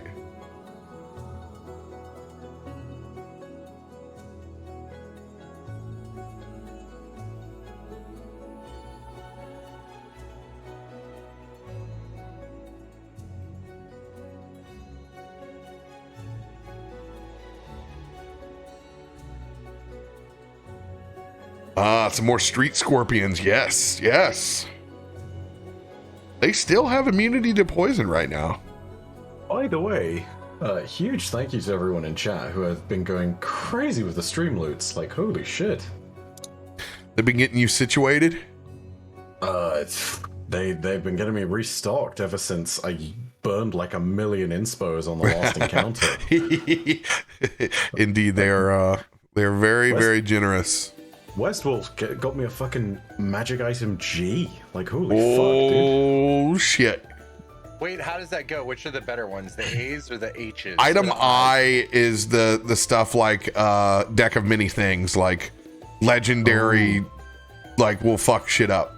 So yeah, I have an H as well. Yeah. Damn. I'm about ready for the magic, for you guys to hit a magic shop inside here. I'm gonna have enough tables built out with cool shit for you guys all. I was gonna ask, how the heck does that work? Because I do not know how any of them. I cache them in for you guys as you go through. Where there's an area, sometimes I'm able to integrate them in with combat when you defeat something, or I work them into a shop. But very rarely anymore do I do. Originally, we would just get it, be like, oh well, we'd integrate the loot, and then I would have you just flat roll. I do that occasionally off of the original chart, but we've done it for so long, we've seen most of those items. So now I build out tables. I got about, I don't know, 10 different sources where I pull like these new magical items from. And what I've been doing is I've been sorting them into tables that are relevant to character classes or things. So I try to get you paired up with items that make sense. I see. So you're not getting just like plate armor of adamantine plate armor to a fucking druid or something. Yeah, you get here's your wand that you're never going to use that has a lackluster spell on it. You know, I try to parse the the loot a little bit. Fuck yeah. Nice. Okay, well, that's good to know for the future.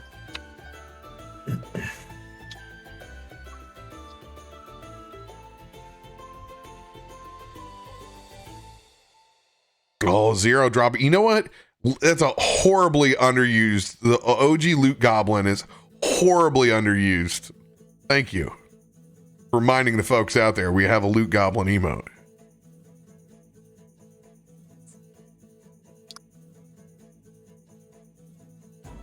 Are we in Nashville? No, actually, I'm outside of it.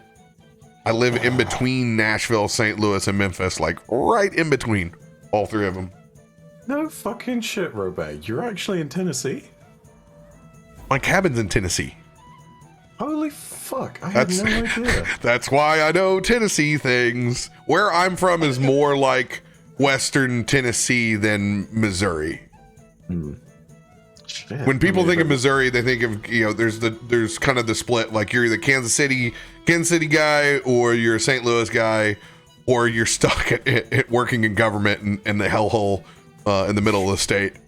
And both of those cities are shared by other states as well. Yeah, that is not true. I'm just gonna stop you right there. Wait, what? Because Kansas City, Kansas is not Kansas City, Missouri, and they are not one entity. I'm gonna fucking stop you right there. You can go fuck yourself. This is things Midwesterners get mad about. I have always viewed what do Midwesterners get mad about? People, even everybody claims part of Kansas City. I've always viewed Kansas City as the Jerusalem of barbecue. Yep, it's a mecca. It truly is. This Texas boy is gonna still keep his lips shut. You will never find. There's like literally no other place in the country you will find with respect for both pork and beef in one town. It is one of the biggest rarities. And chicken too. And go to Gates, you can get some pretty good chicken. Yeah. Yeah. But it does have the best burn ends, which is the most important. 100%. Oh my god. 100%. Yes, they absolutely fucking are. Holy shit. Like there's no dispute. It's not rollable. It's a fact. The best burnt ends in the country come out of Kansas City. Mm-hmm. But when you go to other places, they're not even burnt ends. They just like chunk up a brisket and assume you can make burnt ends out of all of it. Yeah, that's not how it works. That's why burnt ends are sold out at like 7 a.m. That's the only part. Like, now that everybody knows what they are, it's freaking impossible. Ugh. They're so good. Even as a staunch Memphis supporter, there ain't nothing like it.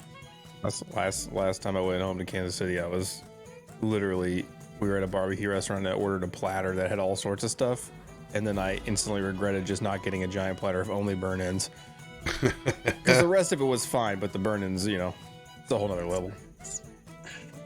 Oh my God, Fort Leonard Wood. I'm so sorry for you.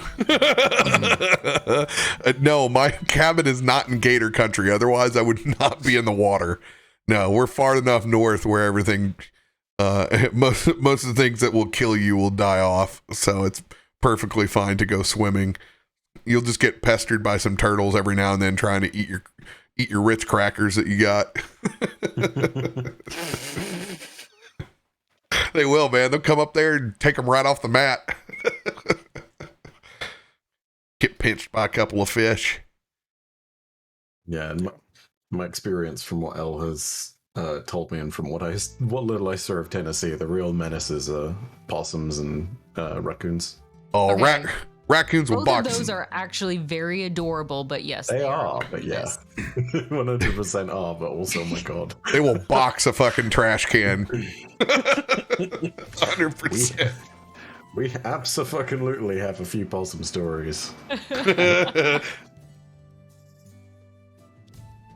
used to have a pet possum in a D&D campaign. Oh. It was a cyberpunk one. It had needles in the back of it, like the Halo Needler. Yeah. His name was Chad. Yes.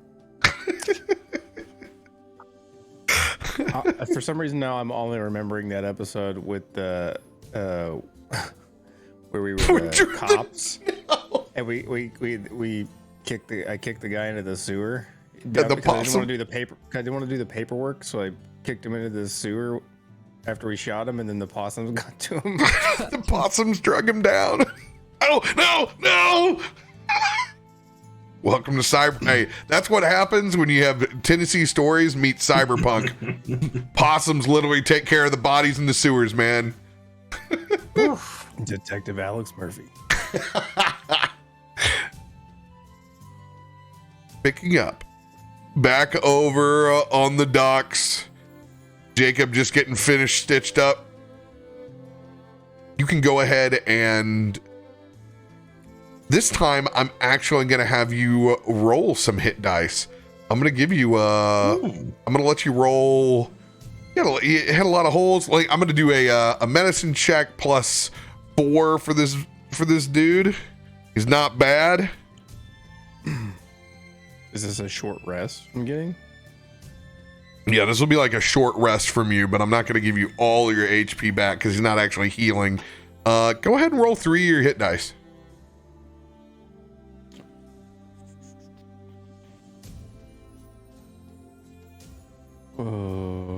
Six. Okay, hold on. 16. 16 HP back as the bleeding finally stops. Yeah, it's solid. As you all see Jacob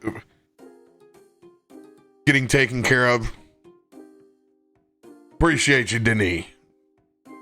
Oh, look back. We got the whole band back together again. It was about time you guys showed up. I'm going to very sheepishly walk over in Jacob's direction, and I'm going to, with all the acknowledgement that I am the cause of the many Swiss cheese holes, I'm going to remove my spell scroll of Phantom Steed and just pass it over to him and just sit there and be like, for the next time, I need you to make a fast escape. Apologies. Don't worry about it. I think we handled that the best we could. As he's gonna hand you whatever's left of this bottle of whiskey that he's been drinking and pouring on his wounds. I'm gonna as you make that statement, I'm gonna look at the remaining Swiss cheese holes and I'm gonna be like, "You sure? Are you sure about that?" Oh yeah, he just finished up, so those will be fine. Okay. And I'm gonna take just the tiniest swig of that whiskey. And good news is they they didn't damage the moneymaker, as he points to his face. well, if that ain't the half of the story. Well, it's half a face, I guess.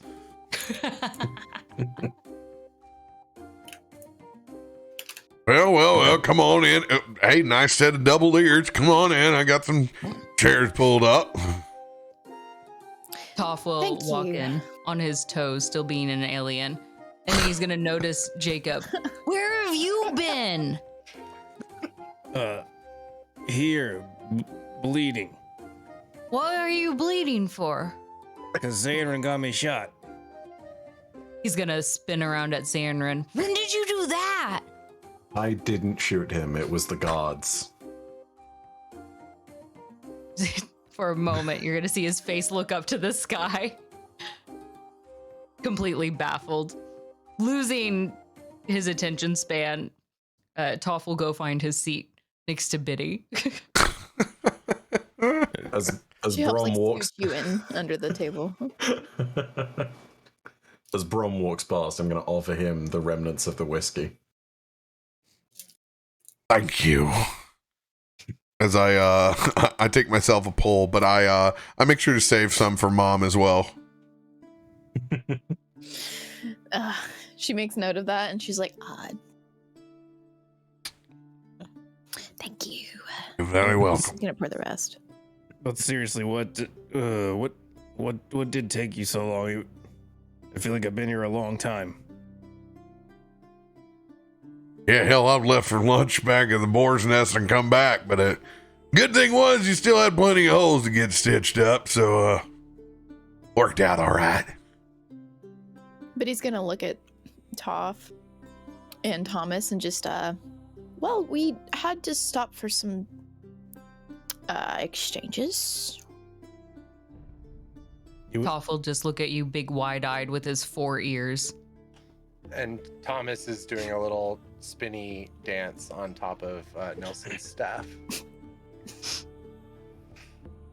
As Jacob is looking at this, the Thomas, and he's gonna look at Toff as you're staring at him. He's gonna stare back at you. Thinking this is a game, Toff will do a staring contest with you. Constitution saving throws. He's gonna stare at you, but he's gonna go try to make you jump. I will do the same back. Thomas. Damn. What'd you roll? 6. Come on. Yeah. That's all right. In the staring, you do the little taunt to try to scare him. Toff does it back to you, and you fall backwards out of your chair. I have been drinking. If you blink so hard, his eyes never open again. I win! Toff just kind of announces it from the floor. There's a fucking devil child. I swear to God, he's gonna kill all of us. You have no idea. We set the empty bottle up on the desk. But what's great is Bill's come back from the bar and he had them party cut the 2 sandwiches they have.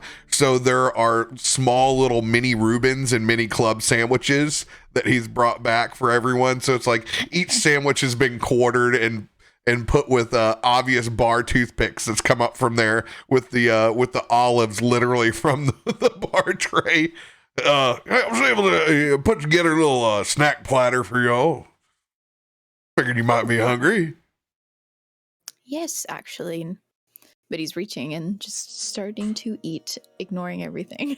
Bar food's great. Boar's Nest ain't nothing to fuck with. Like, it's pretty delicious. Not bad. Good solid bar Reuben. Good good ratio of meat to Swiss cheese and Russian dressing. Not bad. Actual rye bread. She's finishing one of these and she's just goodness, how do you make that? Boar's Nest's always been known for Reuben. Has a hell of a Reuben. Club sandwich ain't too bad either, but you gotta make sure that it fried the bacon fresh. I don't fuck around with no club sandwich with hour-old bacon. Now that should be something you consume over street meat. I agree. So, we're all looking for some employment, aren't we? Well, I just happen to be looking for some ore to be brought up. Going to psychically whisper Jacob and Biddy and Brom. And I'm gonna drop the reminder within the psychic message to say, remember, he was very shady and shifty about not trying to tell us what he wanted us to look for. Let's keep an eye out on this one. But he's just gonna look at him and nod her head. I'm so sorry, by the way, to Glam and Becca. I don't know if I trust either Nelson or Toff to not immediately respond verbally at yes. Smart. It is very smart. Oh, it's a gamble. We're not playing D&D, buddy. Roll the dice.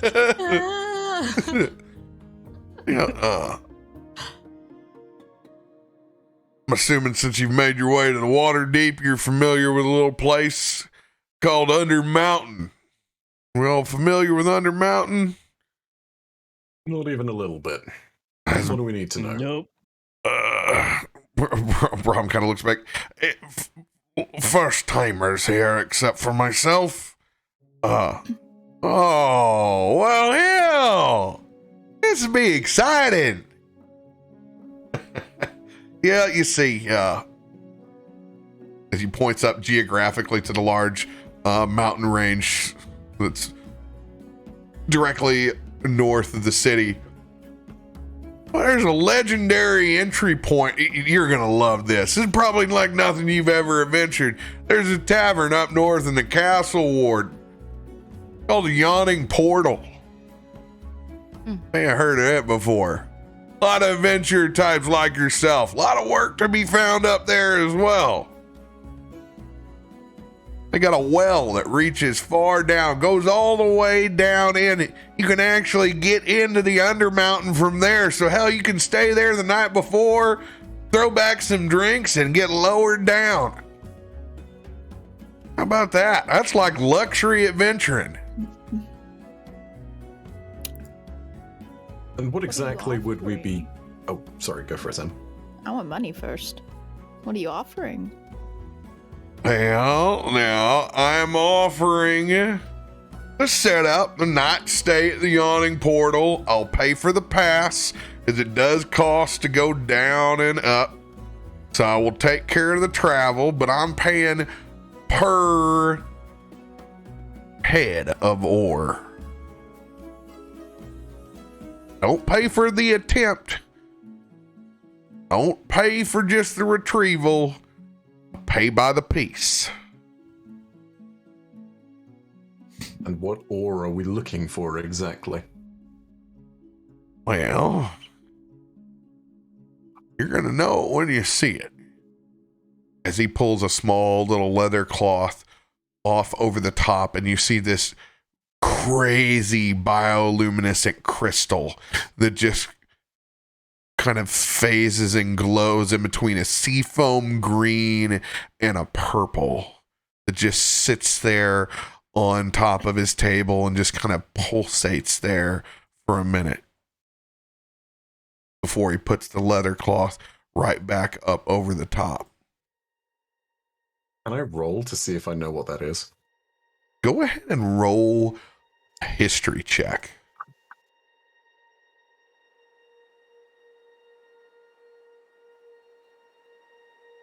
This wouldn't be a material that would be found in like a forest at all, right?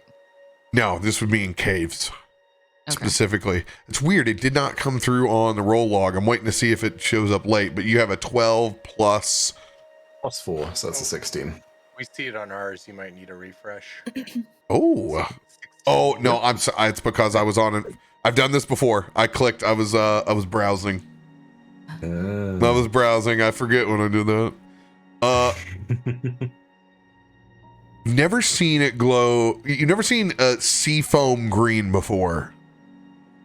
But from your past, and specifically your background, Zanryn, crystals are a wild lot. And crystals into ore get even wilder. Magic properties that can range from the eldritch all the way up to the mundane. You don't know its properties, but you know it's got worth. And specifically because of your background, you know it's incredibly dangerous to retrieve these kind of materials. Mainly because if they're still out there left to be found, they're not in easy, safe places to get to.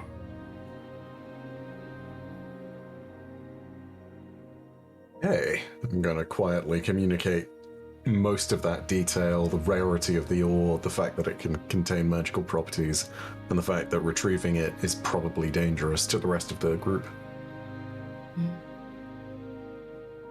Y'all look like you've seen a ghost here. As relaying all of that back would take a hot minute while everyone's concentrating with Zanryn inside their head, kind of looking back. You need to say it again? Why not? What exactly are we looking at here anyway? Looking at some crystalline ore, specifically sea green and purple. That's what I'm looking for.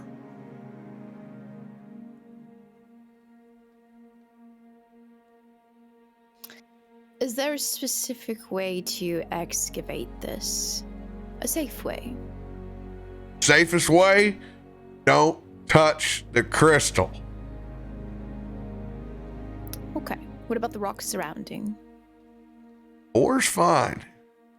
Watch out. Sometimes there's thin spots. You'll see. You can look as he takes it off. You can see there's a certain metallic nature to what's connected to the crystalline structure and what is an unvaluable rock next to it. And he kind of shows you the difference. You just carve right around that. You'll be in safe territory. All right. You can put it in leather just fine, just like this one. Is there anything else in those caves? There's plenty of things in this case. It's the Underdark after all. Undermountain. That's why adventurers go in.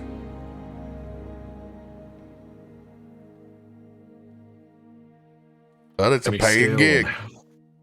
Any scale on how dangerous we're talking exactly? I wouldn't like to have a run-in with something that's a bit beyond our capacity for killing. Unfortunately, not me to judge your capabilities. You prepare yourself. Anything else, that's none of my business. My business is just laying down what I can afford to pay and what the market price is. Besides that, I'm not in the hero training business. I'm sure you can find plenty of folks that tell you plenty of different stories. Yeah, you got a whole tavern's worth out there.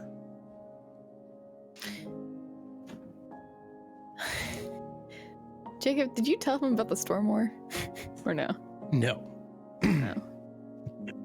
And Thomas has a t-shirt on, so he doesn't see the Wise decisions. That's part of why I wanted to get a shirt. The shirt is the other piece of the bag of holding that combines with it. It's no longer a clear backpack. A leather Thanksgiving Hawaiian? You're going to be able to dress them up all sorts of ways.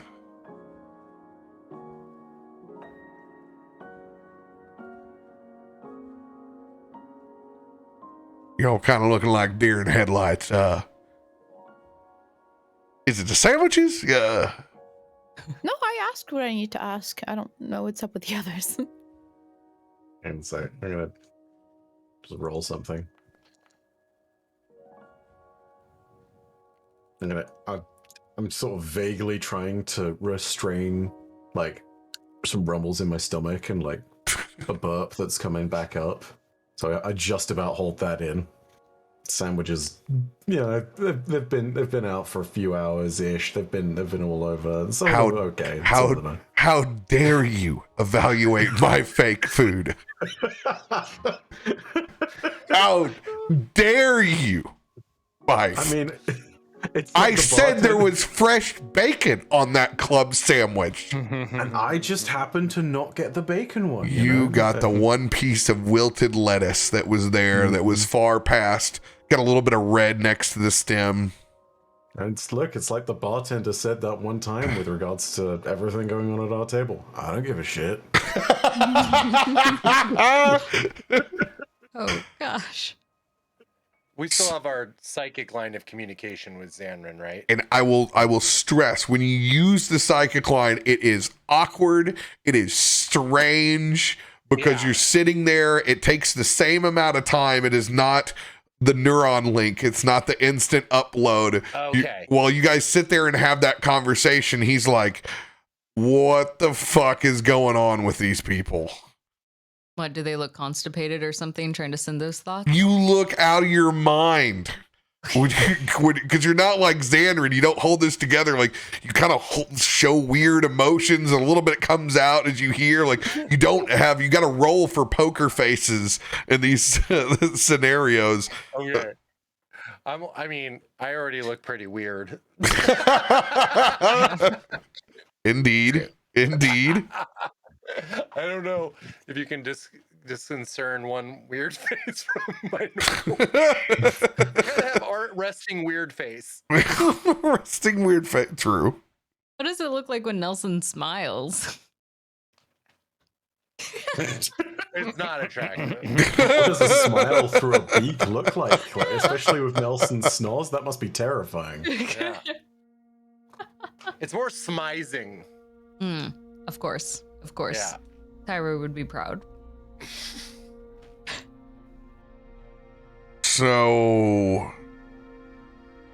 Well, how far away is the cave? Well, you get to Under Mountain first. You got to go all the way up to the castle ward, and yeah, you're going to be doing some walking. What's so hard about it? Underground. You got to bring your own light. Oh. So we need to get lights?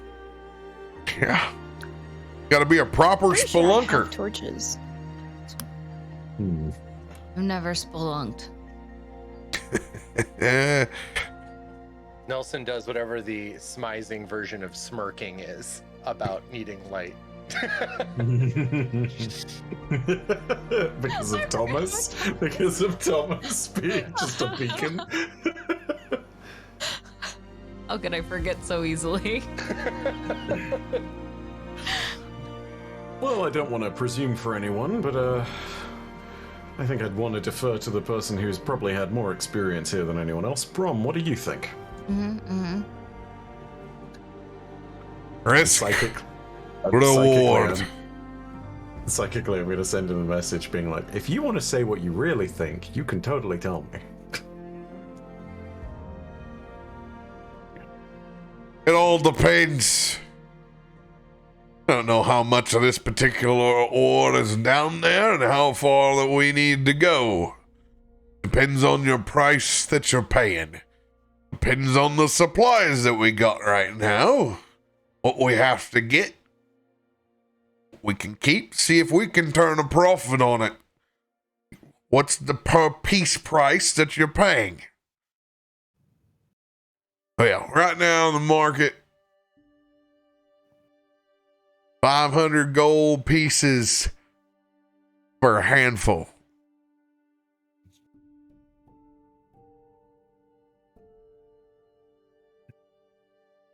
I'm kind of doing the mental math.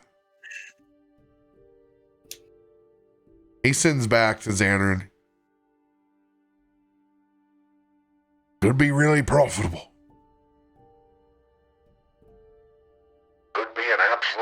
fucking disaster. Depends on how quick you can get it, how quick you can get out. Get yourself lost down there. You'll lose your ass.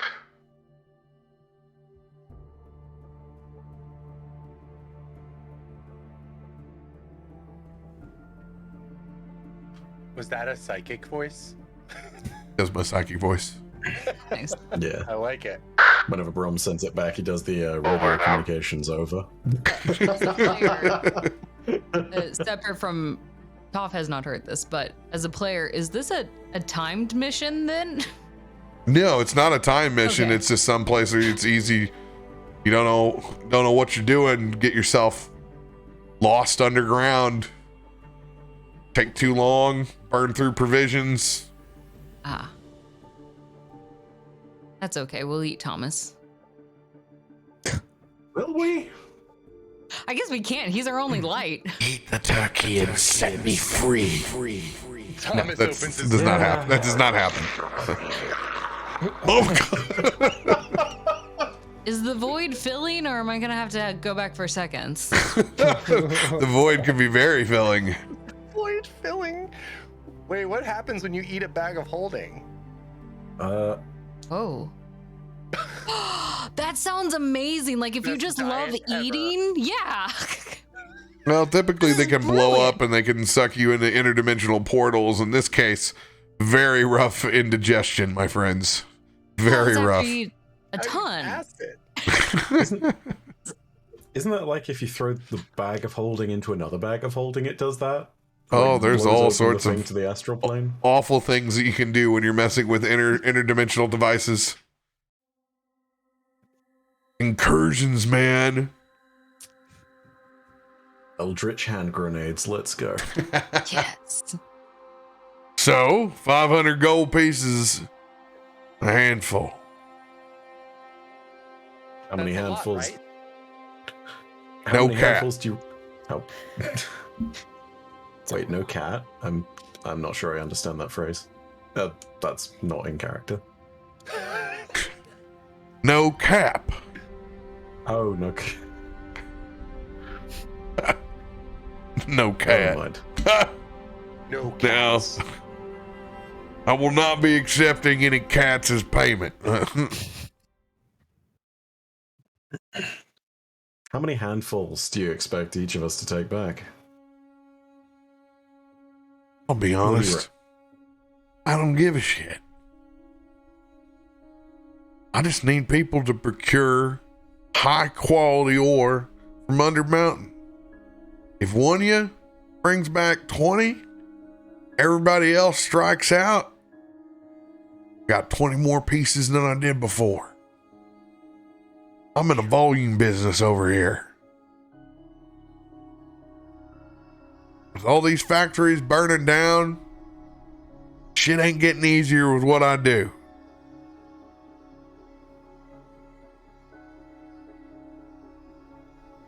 I'm gonna say, not psychically. Well, group consensus, but I think I'm in. I can see in the dark.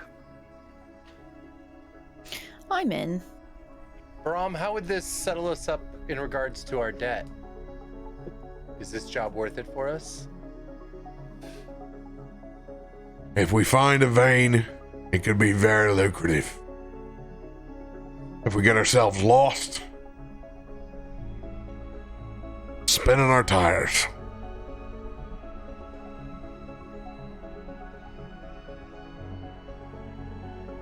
Oh, perfect. Then it sounds like we're in.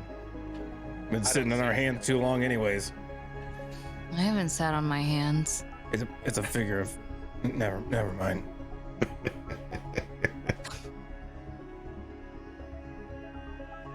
Thomas tucks his wings under him and like squats down.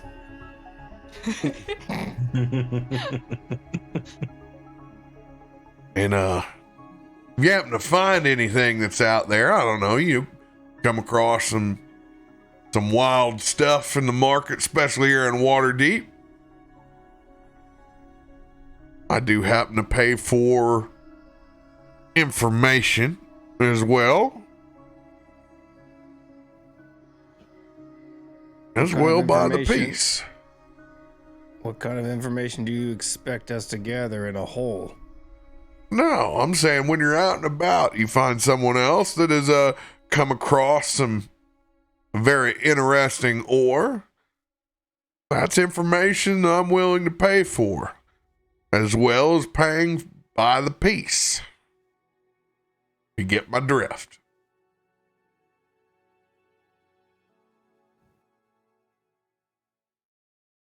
How much do you pay for information? Depends on what that information is. I'll keep it in mind. Let's just say, for example, find some folks happen to have some sea foam, green, purple, crystalline ore like I showed you here. That kind of information, that'll be about 100 gold tip. But if you brought back a piece, you didn't worry about me telling about who's got it or where to find them, that's 500 gold. Get my drift.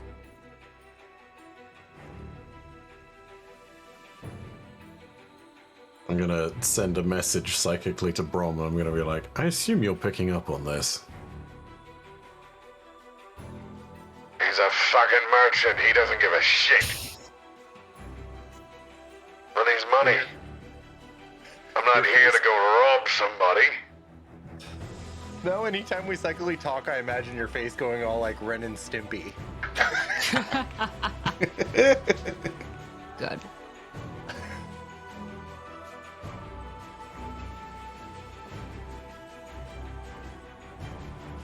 I think that settles it. We're in. Yes, another adventure. And Toff's going to finally stand up and go stand by the door.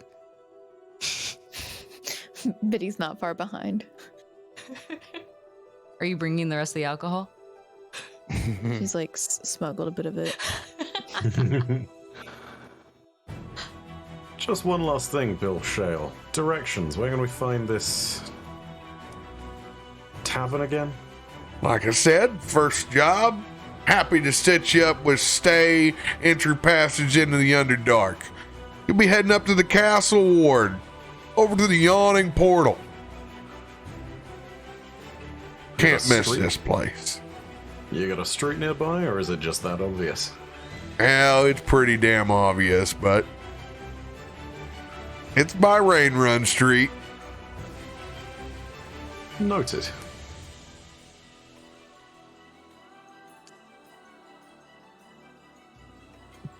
Anything else I can help you with in the moment? Come in a little distressed. I know a lot of people in this town. Are there any sandwiches left on this platter? Well, you know, since Zanryn over here is not eating his share, there's a couple pieces of the Reuben and the club sandwich with freshly fried bacon. Toff sprints back to that table, and you see him take the rest of it and stuff it inside his fanny pack. All the rest of it. Well, isn't somebody hungry today? Just in case. Not realizing there was bacon, but also realizing that I'm way too late for my bad first impression, I'm just gonna consign myself to defeat, and it's just a... just a little... Fuck, today's not my day. Today's terrible, very bad day. Zanryn edition. Do you know much about a certain detective? Certain detective. Well, I imagine you've had a run-in with Detective Gunver, have you? She's gonna side-eye Zanryn and look back at him. We sure did. You could say that. Lose a few things, did you? Not so much lose as had them stolen. Oh, yeah. Well, you know, especially when it comes to this arsonist, they need to be thorough. Very thorough. Yeah, that's what I hear. Do you know a sweet spot for him? Anything that he wants to hear that you know of? Subjugation. That's a good weak spot for him. Okay. Man likes his job way too much. But can't talk a lot of shit. Does keep me paid a little bit on the side. Okay. Every now and then to bring me in, try to identify the shit that they take off individuals, especially when it comes to things that come out of the ground. Do we want to try and leverage? I'm going to say this psychically. I'm going to say, do we want to try and leverage this to reclaim what was taken from us? In what way? She's going to respond back. I don't know. It might not necessarily be us buying something off of something made from the Stormore, but I don't know, maybe they do a trade internally, we do a sort of trade back and forth with Bill, and he'll at least have bought the Stormore from us. And I'm going to sort of not using my fingers, but using my ears. I'm going to do sort of an inverted comma almost when I say bought.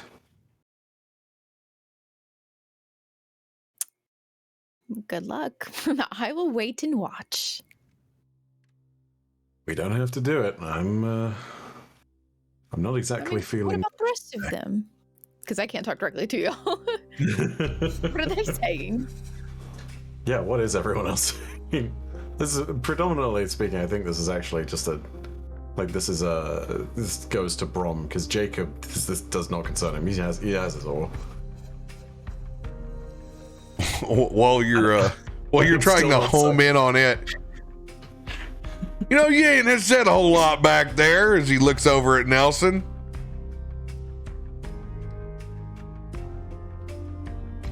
I'm very sorry. I'm just checking in on you. Quiet one, I see. Well, you've answered most of the questions that we had. Anything else off the top of your mind? Don't want to make sure any stones unturned. Nelson's panicking a little bit. He's kind of freaking out because he knows that there's Stormore inside Thomas's belly of holding, and so he kind of like freaks out and psychically reaches out to Zanryn, like goes weird face, and is like, should I? Wisdom saving throw for you, Zanryn, as you have multiple conversations going off at the same time.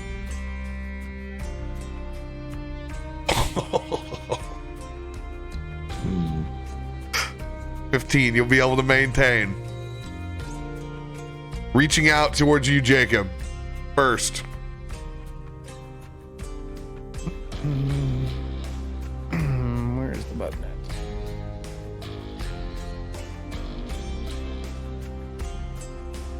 Ah, +5 wisdom save? Shit, dude. Why is it shit? No, I'm just saying you're clear to talk. He's maintaining. You can have your conversation. I'm sorry. Oh, okay. I thought you were saying I made it. He's gonna be like, am I rolling for each of these links now as well as everyone else? I really hate when you're talking inside of my brain. You get used to it every once in a while. Yeah, I don't think so. But we need the money here, so let's not fuck this thing up, okay? You have a genie inside your head too, surely. Come on now. I presume I know it's a genie because we've seen the amulet. We know about the patron. He's told them about the fact that it's a Fire Genasi and all that. Not something you talked about, but if you want to drop it in this situation, I mean, no, because we've talked about his patron before and how it's potentially a liability. Who fucking knows where she's at right now? Probably doing something stupid. I don't know. It's beside the point. Do we want to make money or not? Absolutely we do. I'm going to turn my attention back to Nelson and I'm going to say, If you intended to make something with that ore, you hold on to it and you say nothing. If you feel like selling it, then maybe it's time to get Thomas to regurgitate it. That is your ballpark, my friend. Nelson's just gonna kind of look back at the gentleman and be like, haha, I guess I'm the quiet one. Very awkwardly. Haha. Thank you for pointing it out. Strange bunch. Don't mind him. He's an idiot. He's not an idiot, he's eccentric. He's just never been to a big city before. None of this is really pertinent to the job. I think we'll go ahead and take the job. But right, that's you guys want to do the job, right? Yep. Yes. Yeah. See, there we go. Now we'll do the job. You get us in. We'll get the fucking ore. Well, that sounds like a plan. Get a carriage drawn up for y'all in about a half hour. Anything else I can help you with? Can we get more food? I still have room in my bags. Persuasion check. Jacob's Deal. just gonna hand you half a sandwich. No, I did not ask from you. He's just gonna hand it over to you anyways, just to try to shut you up. I'm not your walking lunchbox. He's giving it to you to eat. A 9.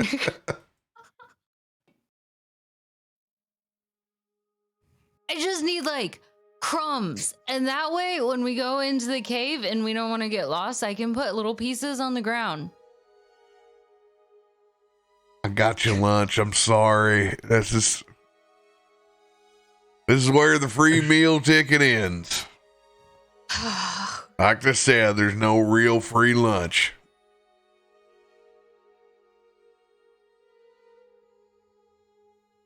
It's a little bit better. I could have got you a coupon. Give me that voucher at the yawning portal. Buy one, get one. Fish and chips. Dang it.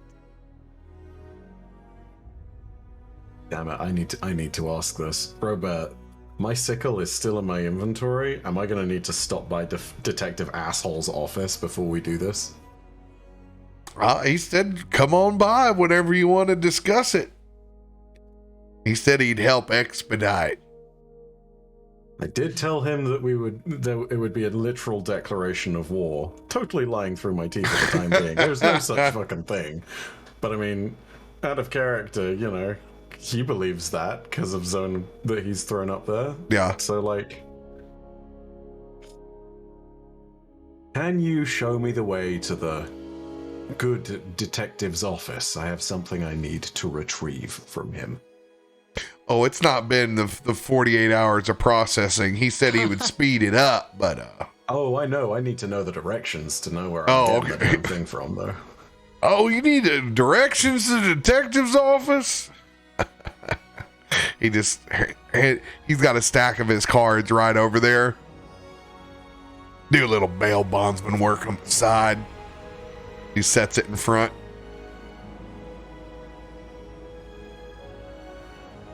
You know, just try to take care of my people here on the dock. Want to keep them out of trouble. Keep their job. I don't suppose that dropping your name in this is going to help me expedite a few processes here? I don't think it's going to expedite whatever trouble that you got into. Good to know. The detective is just... What? The detective. I want to do an insight check. I think that he's working with the... Nelson suspects that he's working with the... Roll an insight police. check. Cool. Oh, it was on the 20. Considering that I'm also having this conversation, I think I'm also going to make this roll.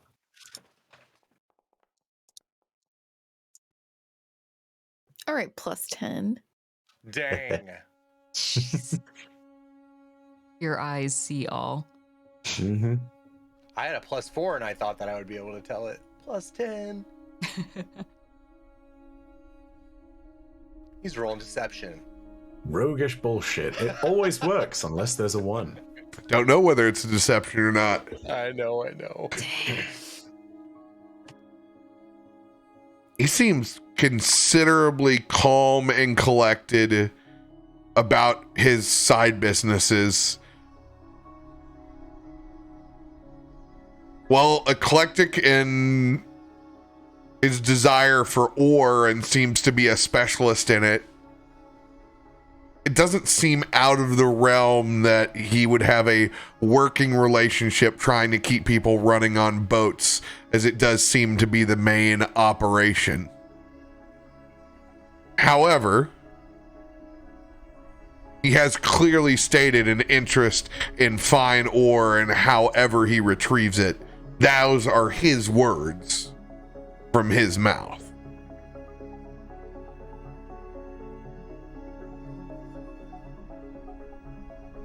Hey, all right then.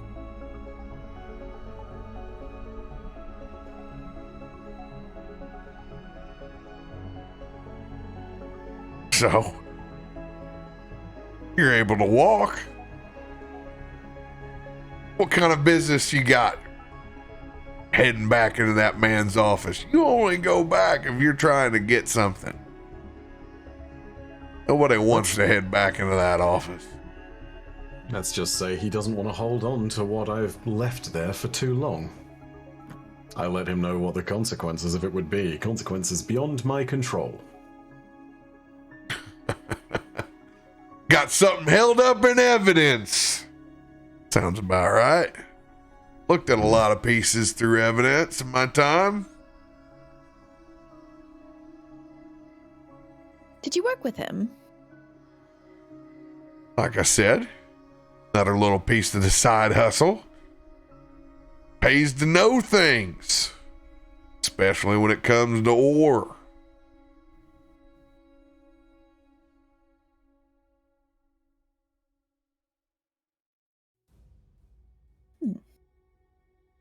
I don't think I'm willing to risk the...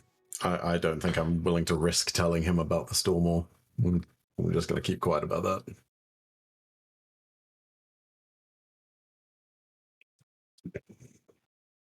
All right. I'll get you all a cab drawn up. About a half hour here. Get you set up with a couple rooms over at the yawning portal. That sound all right? Mhm. That'll do just fine. Can we get bunk beds? I don't think they got bunk beds, little one. Hate to break it to you. We don't need our clothes cleaned. Thank you. Noted.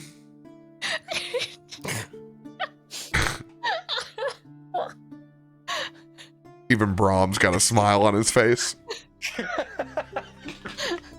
Let's just hope that there's only one yawning portal that we see when we go there. Oh,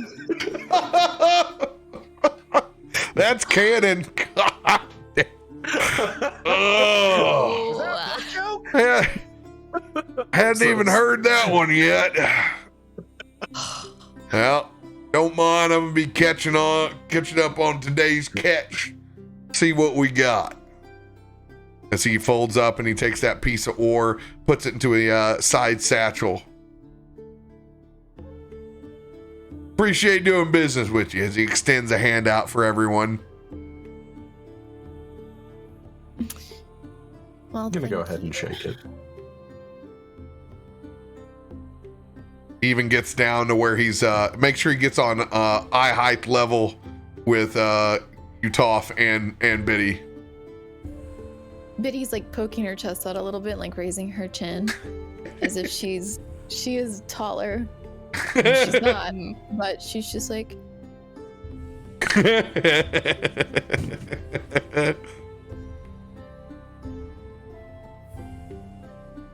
He gets up and he heads back over to the outside, and the office is very, very rudimentary. I mean, it's like a tree house built onto the docks. There's not much inside. other than a immaculate 1973 impressionist painting of the docks of Waterdeep that are on both of your fanny packs. Perfect. There's one of them hanging. Everybody's got a copy in Waterdeep. Yep. It's just rite of passage.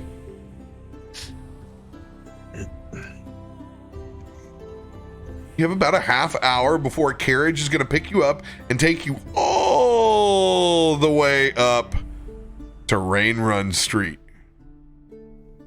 Oh, whoa. I was looking for that on the map. Oh my gosh, from where we're at. Thank goodness. It would take us forever to walk there. It would be, you'd be going up Snail Street at about a snail's pace. Knowing my luck, I'd probably get arrested for something I didn't do again. Yeah.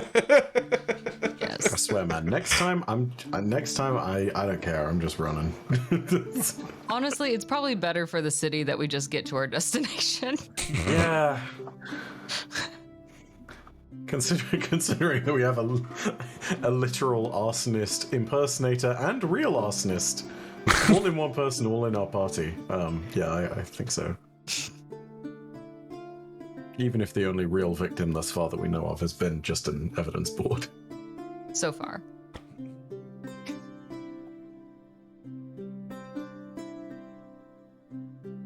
We know of. Yeah.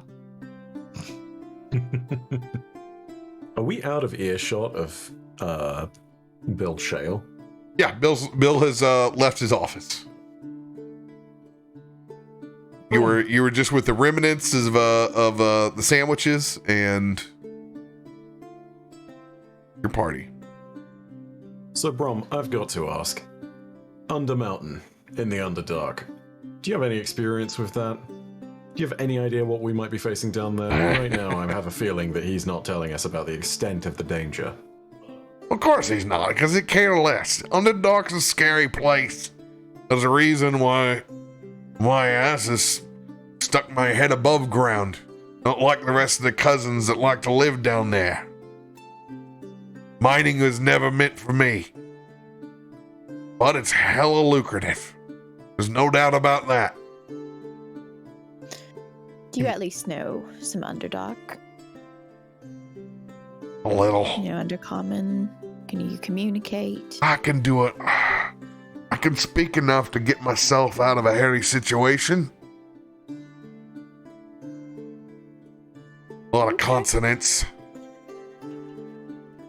Sounds like hell. But it can get the job done. Biddy's not going to mention that she knows Undercommon fluently. She wants to hear him try. Well, what do you... sample sentence. Sally went to the seashore. Oh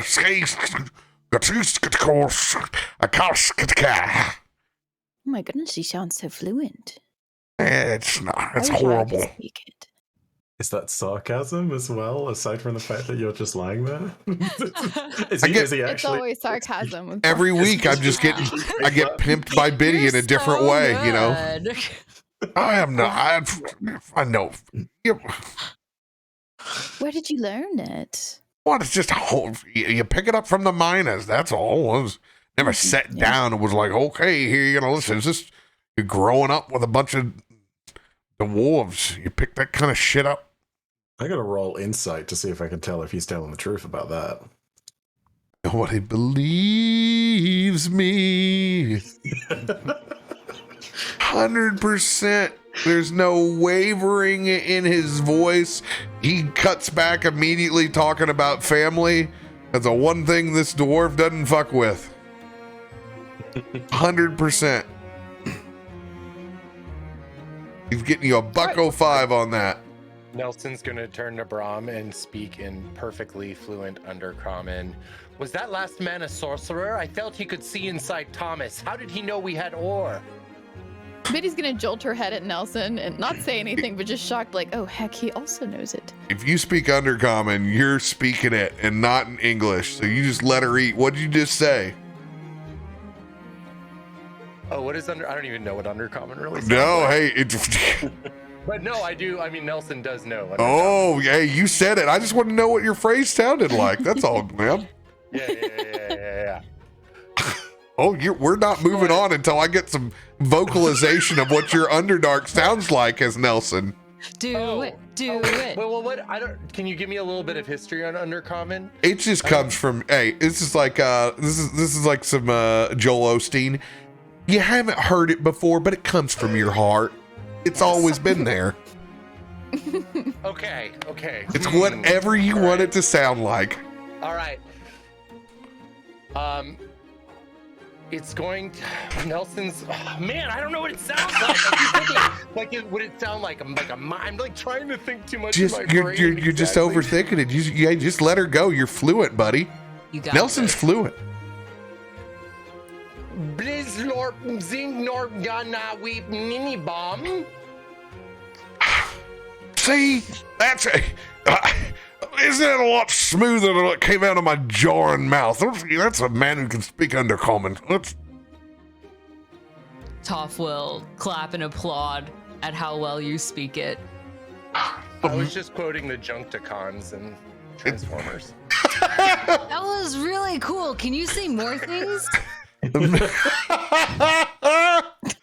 It's the meeps and the borks that get me every time. I feel like I need to find like a voice, like I need to find and memorize voice clips from The Sims where they're just speaking the Sim language.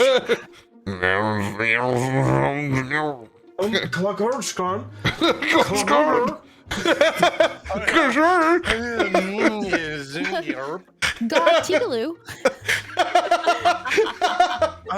Which one? Zulab? Goddeshnada. Ooh, Goddeshnada. Yeah, oh yes, I remember that. That's past the leftovers. Goddeshnada. Ah, Hooba Noobie. I haven't heard that since I was a little kid. Oh my god. So Look at you, a bunch of talented Undercommon. Watching. Such good Sim. Undercommon is now canonically Simlish. 100%. Into it. That's perfect. Gosh, I completely lost myself there. Ooh. Out of curiosity, how many of us can speak Undercommon? It's Brom, That's for Diddy and Nelson, I think. That's for everybody's individual character to share if they want to. Oh, okay. Fair enough. Is it could tie to their background or something? So whoever you feel comfortable saying it, you let her eat. I mean, I can psychically communicate with anything as long as it knows at least one language. But I imagine I'm not going to be using that all the time.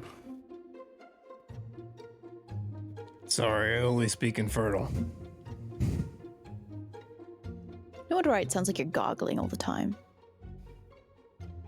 Yeah, well, that and the half my mouth is missing, so yes. It is. I didn't notice. How did that happen? She says very sarcastically. Really funny. Very, very nice. Very nice. Gosh. Nelson turns to Jacob and speaks in perfect Infernal. What was that guy? Was he a sorcerer? How did he know I had ore? What was going on? Could he see inside Thomas? Speaking in tongues today. Jacob just looks over at you and just says, "Shut up, you don't know who's listening." SDFU.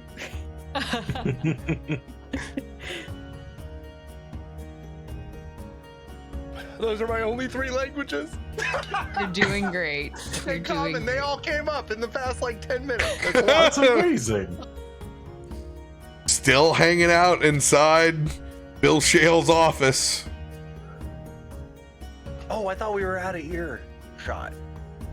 No, Bill? We are out of earshot. You're out of cool. earshot of Bill, but you're still just hanging out in his very rudimentary treehouse office.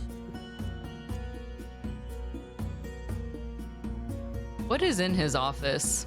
Like I said, the painting, fish guts, whatever he brings in. It looks just like a treehouse. Pretty much whatever you bring in with you, is what's going on there. Toff will go and check out the fish guts.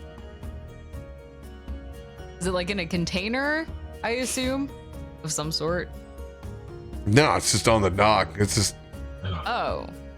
the minute you reach down on the dock to grab it, there's like a seagull that's like pulling it away from you. Yeah. I will fight the seagull. You Strength see contest with the goal. pick up the base of this fish guts, and this seagull swoops down, and it is a tug of war against this seagull as to who will get to keep this. What is the roll? This is strength versus strength. Let's go. Deal. Oh my god. Here we go. With all his might. Yes. Wow. Toff pulls down using those strong legs and almost brings the seagull down with him, just low enough that with his right foot he just heel kicks it out into the water. Oh god. Goal hits the water. You look and there's a fish that just swallows that goal up whole. The minute it hits the top of the water, gone. Literally, you've been Discovery Channeled in 5 seconds. Toff is gonna like, cool, and walk back with his fish baits over his head. Just Did I see all of this? Yeah, anybody can see it that wants to. You can literally, as Toff as the fish guts over it, you can look down at the boardwalk underneath you. You can actually see now there's just a swarm of fish that are following underneath as it drips down. Toff will point back to where the seagull got eaten. Did you guys see that? Zanryn's gonna shiver a little bit and just fucking water.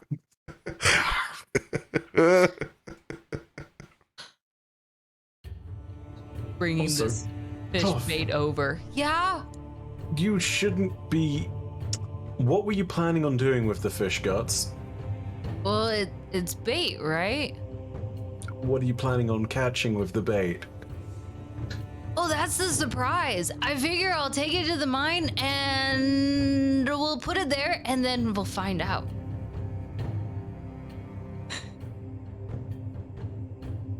I want you Maybe all to. let Thomas hold it. Maybe let Thomas hold it for you, right? Yeah, just go put your hand in Thomas.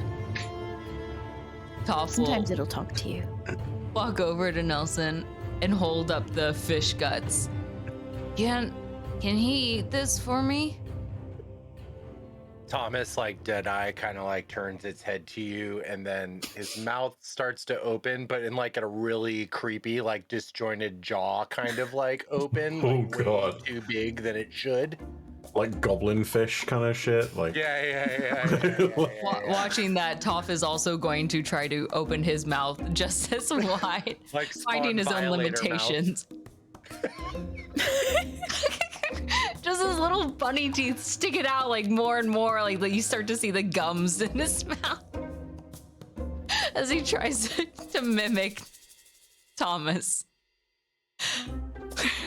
And you hear the whispers come out.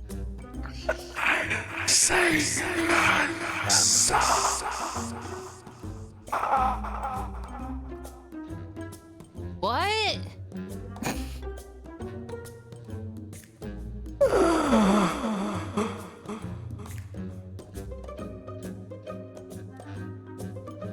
Toff, are you okay? I don't know what they're saying. And he's gonna take that fistful of fish guts and just quickly jam his whole fist into Thomas's mouth, just shoving all the fish bait in there. That's fucking disgusting. I thought it was hungry. Compartmentalized now inside your bag of holding is 1 piece of storm ore and 1 handful of fish guts. Perfect. They don't touch, right? Together forever and ever. Just to note, it is not a bag of colding. It does not preserve. It is literally like taking the fish guts and setting them on a desk and closing the door to an office. It will sit inside and it will fester and do all the things of the normal material plane while it sits there. Do we need to get more? I can go grab more. So, Toff, do you smell how pungent it is? I think even if... don't. Well, it definitely smells like fish. And Yet again, another moment when I'm so glad that owls can't smell. This isn't staining Thomas's new shirt, right? No, it was directly straight into the jaws, beak of Thomas. Fashion's important. No drippings. It was very quick and sudden. Cool. We're good. Yes. No fish bait droppings. Would have been rough. Just remember how pungent that smell must be. I assume it's pungent at least. Even a tiny bit of it is going to be enough to use as bait, so you only need to use a little bit at a time. We've got plenty in there. That's even better. That means we could probably catch like 1,000,000 things. What if we brought them back and we showed everyone?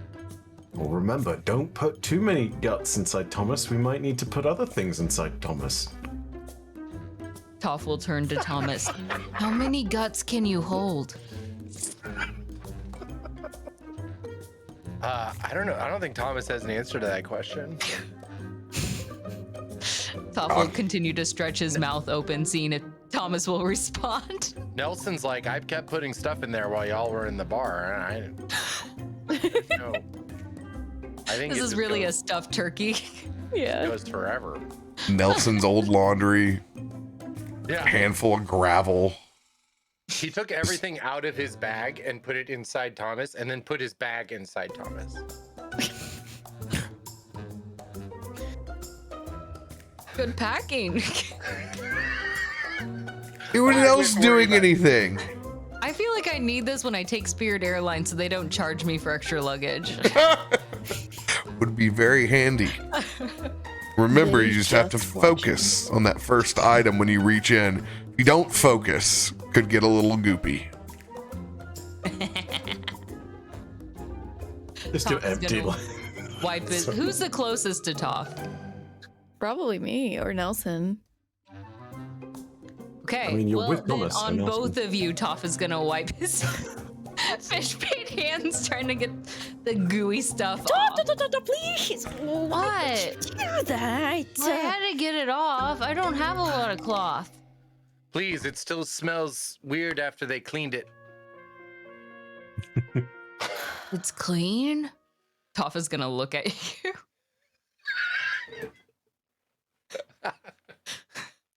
Is it? Brom is gonna walk out. You don't want to become a towel too? Next time, wipe your hands on him. Oh. He's gonna go sit on the park bench that's out front and wait for the carriage. His adulting for Toff is done for the day. There. There.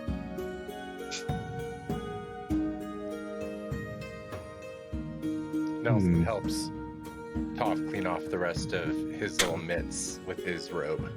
We have to get in between each of the little crevices, or else it can get really gross. He finds like a extra little fold like down by his ankle. Is like, oh, use this part. Toff happily. It's perfect. Thank you. He'll hand it back to you. I feel like there's this whole nighttime routine to a god killer that you have to sit down and like clean between the paws, and then like you go through the brush and the teeth, and then like tuck this little god slayer in. Gotta look inconspicuous. Yes. That's why I love cats. They're murderers, and then they have a nice bath every day. No. It's true. Yes. Carriage comes rumbling up to the front. Nice XL as well. Plenty of room for everyone. It's definitely splurged on your travel to the rain run. Okay. That's a Bloober XL right there. Stop. Is that a undercommon? That's the company. It's Bloober right on the outside. Cool. Whip and chop a dog. This is cool.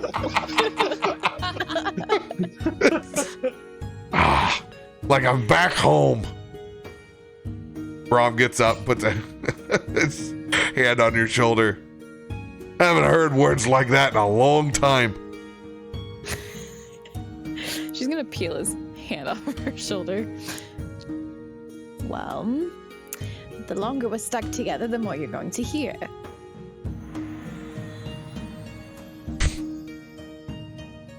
Looks over you as you peel the hand off. Whatever floats your boat. He's just gonna load up on getting the stagecoach. She's gonna follow. I'm going to. Is it all interior? Is there like a seat on the back, on the front? What does the coach look like? It's all inside. All inside. Cool. I'm just remembering back to when we had the last carriage and you were riding up top as the Grim Reaper. Oh. So I wanted to scope it out. Hell yeah, dude. Good times. I am actually gonna, I'm gonna sit on the inside. I'm not drawing any attention to myself. I'm not taking any chances. None of this nonsense today.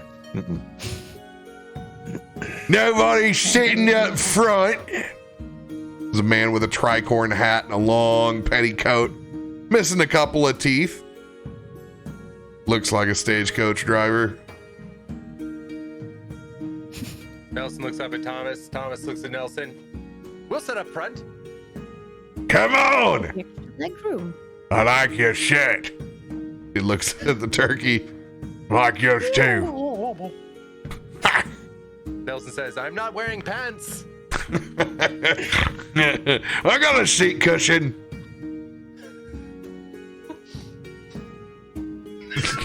You come up and you're both what's great. The robe that goes down to my ankles. He kind of is the human version of you. This whole time. He's tall, lanky, like totally Tim Burton Nightmare Before Christmas style build to this man. Yes. So he like the way he even steps up to the front bench is weird, right? Like, yeah. Oh, he's like digging it. This is the guy that kind of lives off a donut stick and a pack of cigarettes a day. I love that. I got a half a bag of pretzels and a bag of mustard. Like a pinch of my pemmican man over here. Wait, half a bag of pretzels, but a full bag of mustard. So it's what do you call them? Like a squeeze packet? I Little guess you say squeeze packet. A packet of mustard. Oh, the sachets? Okay. Sorry, I don't know why, but my head was just envisioning just like mustard in a bag. And I was like, little Ziploc. So what is the fucking the pretzels the condiment technically here? Like, oh, what's even going on?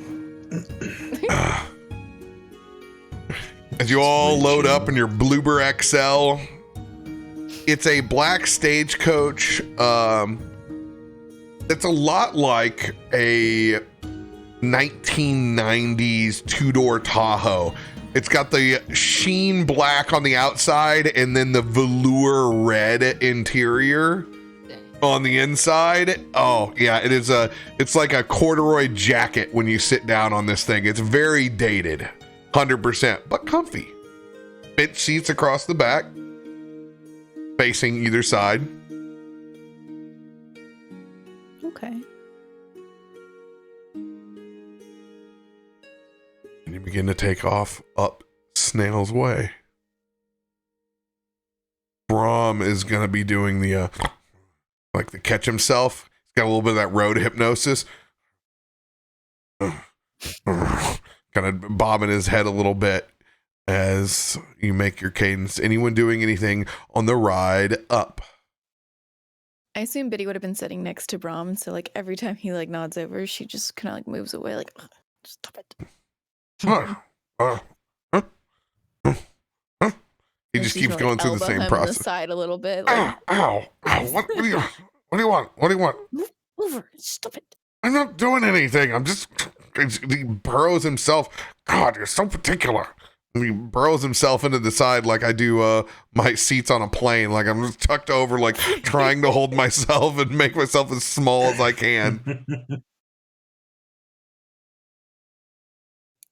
Much better. And then he slowly nods off. And like a pendulum begins to kind of shift a little bit as it hits the rocks. You can kind of see like kind of goes, you get a little shoulder, another shoulder. Can I gently try and reorient Brom's swinging so that instead of side to side, it's front to back? How are you going to do this? I'm just sort of gonna, with one hand, I'm gonna sort of like steady him in the direction that he's swaying, and with the other, I'm gonna gently just tip slightly forward to sort of encourage that range of motion. Sleight of hand. You know.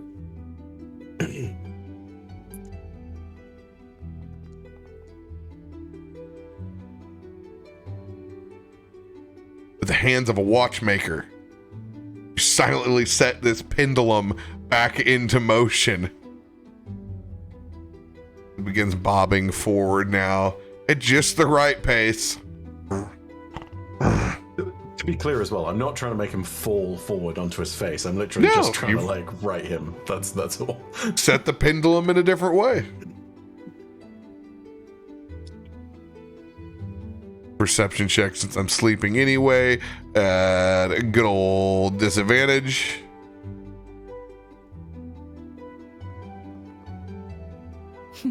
Oh man. Sound asleep. God, I wish I was that sound asleep from time to time, man.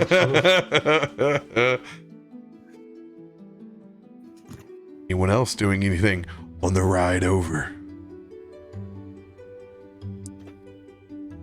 Is Brom snoring? Oh, sorry, go on, Becca. Toff is going to sit on the floor and pull out that old broken music box and try to tinker away at it. You'll hear small little clings and cling sounds as he moves the metal pieces around, but it's nothing very loud or painful. It's still musical notes. It's just coming in an irregular order as he tries to piece it back together. All right, so this is the beginning of you attempting tinkering. You don't have any tools yet, but you're just trying to learn. So it's going to be a flat D20 roll.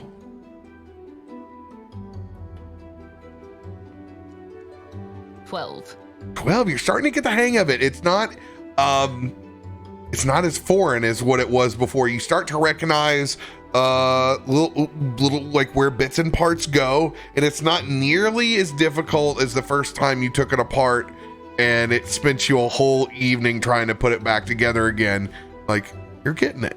You're getting the hang of it. Over. Yeah, he's got his ears over, leaning over, trying to listen to all the little metal tings within the box. So every time it gives or moves or creaks, he's listening for that so he doesn't break it. He's focused so much. Like, he's got even his tongue sticking out a little bit at the side of his mouth. Like, when people focus, that's what he's doing. Just really into his project. It's a bit of a reach, but I don't suppose there's any way I can slightly assist using, like, the little odds and ends and implements of my thieves' tools, is there? If you want to sit down on the floor and join me, come on. Sure, I'll give it a go. I wouldn't know what to roll for that. I was gonna look at you for a second. Don't break it. More. So you can be showing Toff how to use thieves' tools, which will be giving essentially the help action. You let Toff roll with advantage, plus proficiency. I would do in this because you're still kind of guiding. You haven't completely given them over. Like, you're in the teacher mode. So I would allow that to be added onto that roll, or in this case, you could just do it yourself and you make the roll with your thieves' tools. Well, I think I'd use the help action here. You know, I'd sort of slowly teach Toff a few bits and pieces and be like, see this here? It's very delicate, but when you use it just right, you can actually get it between these gears, hold these here for a second, and then this very delicate part here, but you can reattach it there. It's funny. It's a little bit similar to how you pick some locks here, you know? You just have a little bit of a wiggle, and then the gear's gonna slide right back on. There you are. I heard it click. Toff. Do you want me to roll again then? I want you to roll again. Now you roll with half proficiency. Now you half your proficiency right now. We're at a +4, so it's going to be a +2. If you land a 12 or higher from your first roll, you will become half proficient with those tools. Sweet. Hey, there we go. 15. You're learning and you're able to get to those little tiny gears that are always so difficult that you have to use one of your little toenail claws almost just to get it in the right spot. But now you're able to get there with ease. Training a little thief, I'm so proud. That was way easier than I thought it would be. Thanks, Zanryn. No worries. You have lots of strength behind you, but you're also very dexterous. Very able to deal with small little bits and pieces like that. Very lucky. Have you fixed a music box before? Oh, I've fixed better things than a music box. Fixed them to open. Oh. So this is the funny part. You go up in thieves' tools, not tinkering tools in this case. Exactly. Sweet. This is what's fun. They're similar, but just a little different. Cool. Mm-hmm. Cool. These it's like the thieves tools has the extra pieces that the tinkering tools don't have, that are able to get behind and attach themselves to locking mechanisms and different sorts with the tinkers doesn't fully have. Okay. With that, I'm gonna go ahead and I'm just gonna. Do I have a spare set of thieves tools? I don't think I do. It's just the one, right? I believe you just have one. Top, if ever there's a point at which there's a more complicated door and it's locked and I can't quite unlock it, I might hand you my tools here. And you can go ahead and give that a try instead. How about that? Oh, that would be cool. I really like puzzles. That's what they all are, just puzzles. The tricky bit is you can't see all of it. You have to do it a little bit by feel. But when you hear those right clicks and when you hear, the door start to slide open, you've got it right. Oh, okay. Well, it's a good thing I got 4 ears. Unless you need to borrow them, and then he's gonna take off his rabbit ear hat and offer it to you. I am going to look at the rabbit ear hat and think, what harm could it do? Yeah, I'll borrow these. And I'm going to go ahead and put the rabbit ear hat on, and I'm going to throw on an eye patch from one of the things earlier. I want to wear one too. Then we can be matching. Are you gonna put it over your right eye or left eye? I'm going to put it over my left eye. Okay, I'll do my right eye, and then we'll be matching in that when we look at each other, it'll be the same. Oh. Excellent idea. hand along the I'm also gonna hand one of the hook hands and one of the little pirate flags and just see what Toff does with it. You're gonna hand those to me? Yeah, I have no idea what's going on, but I assume if Toff is going pirate, Toff would like the full getup. to go with the entire thing. I literally have not the foggiest at this point. No, with the hook, you're supposed to keep it in your hand. What if we made a hook, but instead of the hook, it had all the little tools on there, like a little thing on your hand that went, and it had all the things. I've heard of something like that before, but you know what's even more interesting than that? I've seen one. Have you ever heard of these strange mechanical things that come along? A little bit like golems? Well, imagine a person made of metal. I've seen one with an arm that turned into a sword. Wait, were they alive? Best as I can tell, well, they didn't have a heartbeat necessarily. It's not quite the same. Toff's like eyes are gonna go wide, just imagining this clock metal figure that you were describing. I don't know if it's a tall something within this. And I don't even know how Eberron factors into this, but I'm totally describing a Warforged at this moment in time with an arm blade. So did you have to fight it? It would be something very, very foreign for 90% of folks, and would appear to be, steampunk sci-fi to them. Would be really cool to look at, but almost comic strip worthy of the kind of constructs that most would see. They would definitely not be used to like blades on the arms, but they exist, 100%. Oh, I'm glad I didn't have to fight it. You didn't have to, but I feel like it'd be really fun. I don't know, very dangerous. Oh. I mean, imagine That's that. what makes it fun, right? Because then if you fight them and you win, then you know you're really good. I bet Biddy could beat him. I'm gonna look at Biddy for Am input. I hearing this? I don't know if I'm They're in the hearing middle of this. the carriage, so yes, you've heard everything. Oh, okay. They're literally on the ground playing. Hey, Biddy. Yeah, I can beat up everyone. Yeah, like if it were like this big old metal thing with like sharp hands, you could totally beat it, right? Yeah, totally. She has no idea. See? Toff will look over at Zanryn. She said she could beat it. You should have tried at least. I don't know. Imagine going in and trying to introduce yourself, shake its hand, and then all of a sudden, oh!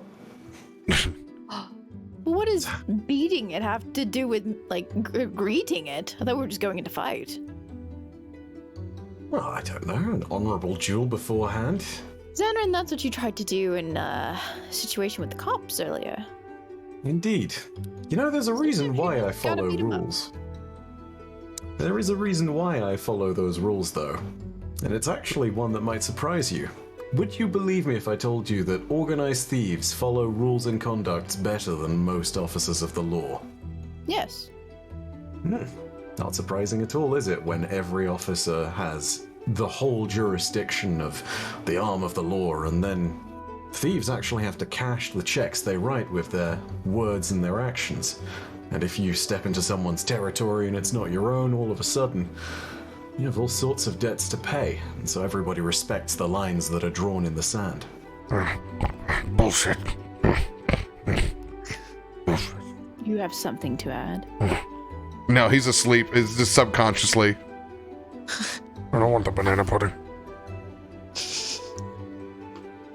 Oh, move back just a little bit from Brom really quickly. I'm gonna get up and I'm gonna tip Brom over. The minute that you go to tip Brom over outside the carriage, this is my favorite part right here. Looks over at Nelson as he pulls and goes, hold tight, as you pull up to the front of the yawning portal. Just as you go to tip, I need a dexterity saving throw from everyone inside the carriage. Nice. Calmer it is. It's like I said, you needed a new Adam, dude. It was really backfired on you. You need it. Oh my god, you got the you got the nat 20 with that shit too. Oh. That's perfect. As you go to put your hand on the back of Brom to tip him over, it actually reverses. He goes, and it just, you get yeeted as he puts both hands up, and it, you fly over and actually bust out the side, go tumbling and rolling, and your head up as you look into an incredibly busy and large bar.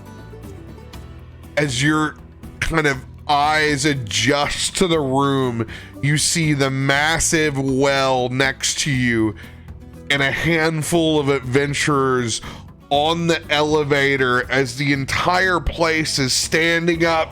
That's right, it will find the bloody thing and bring its head back! Yeah! As everyone raises their glasses. We'll pick up inside the yawning portal next week. I wanted to ask that guy where the best bugs in town were. best bugs. He reaches down and he's got himself a little jar next to it. Oh. Pulls them out. I like to collect them. It's just rhinoceros beetles. Boring. What do you mean boring? I knew I'd coax one last one out of you. I'm gonna take 2 damage off that d6 for some bludgeoning for falling flat on my face.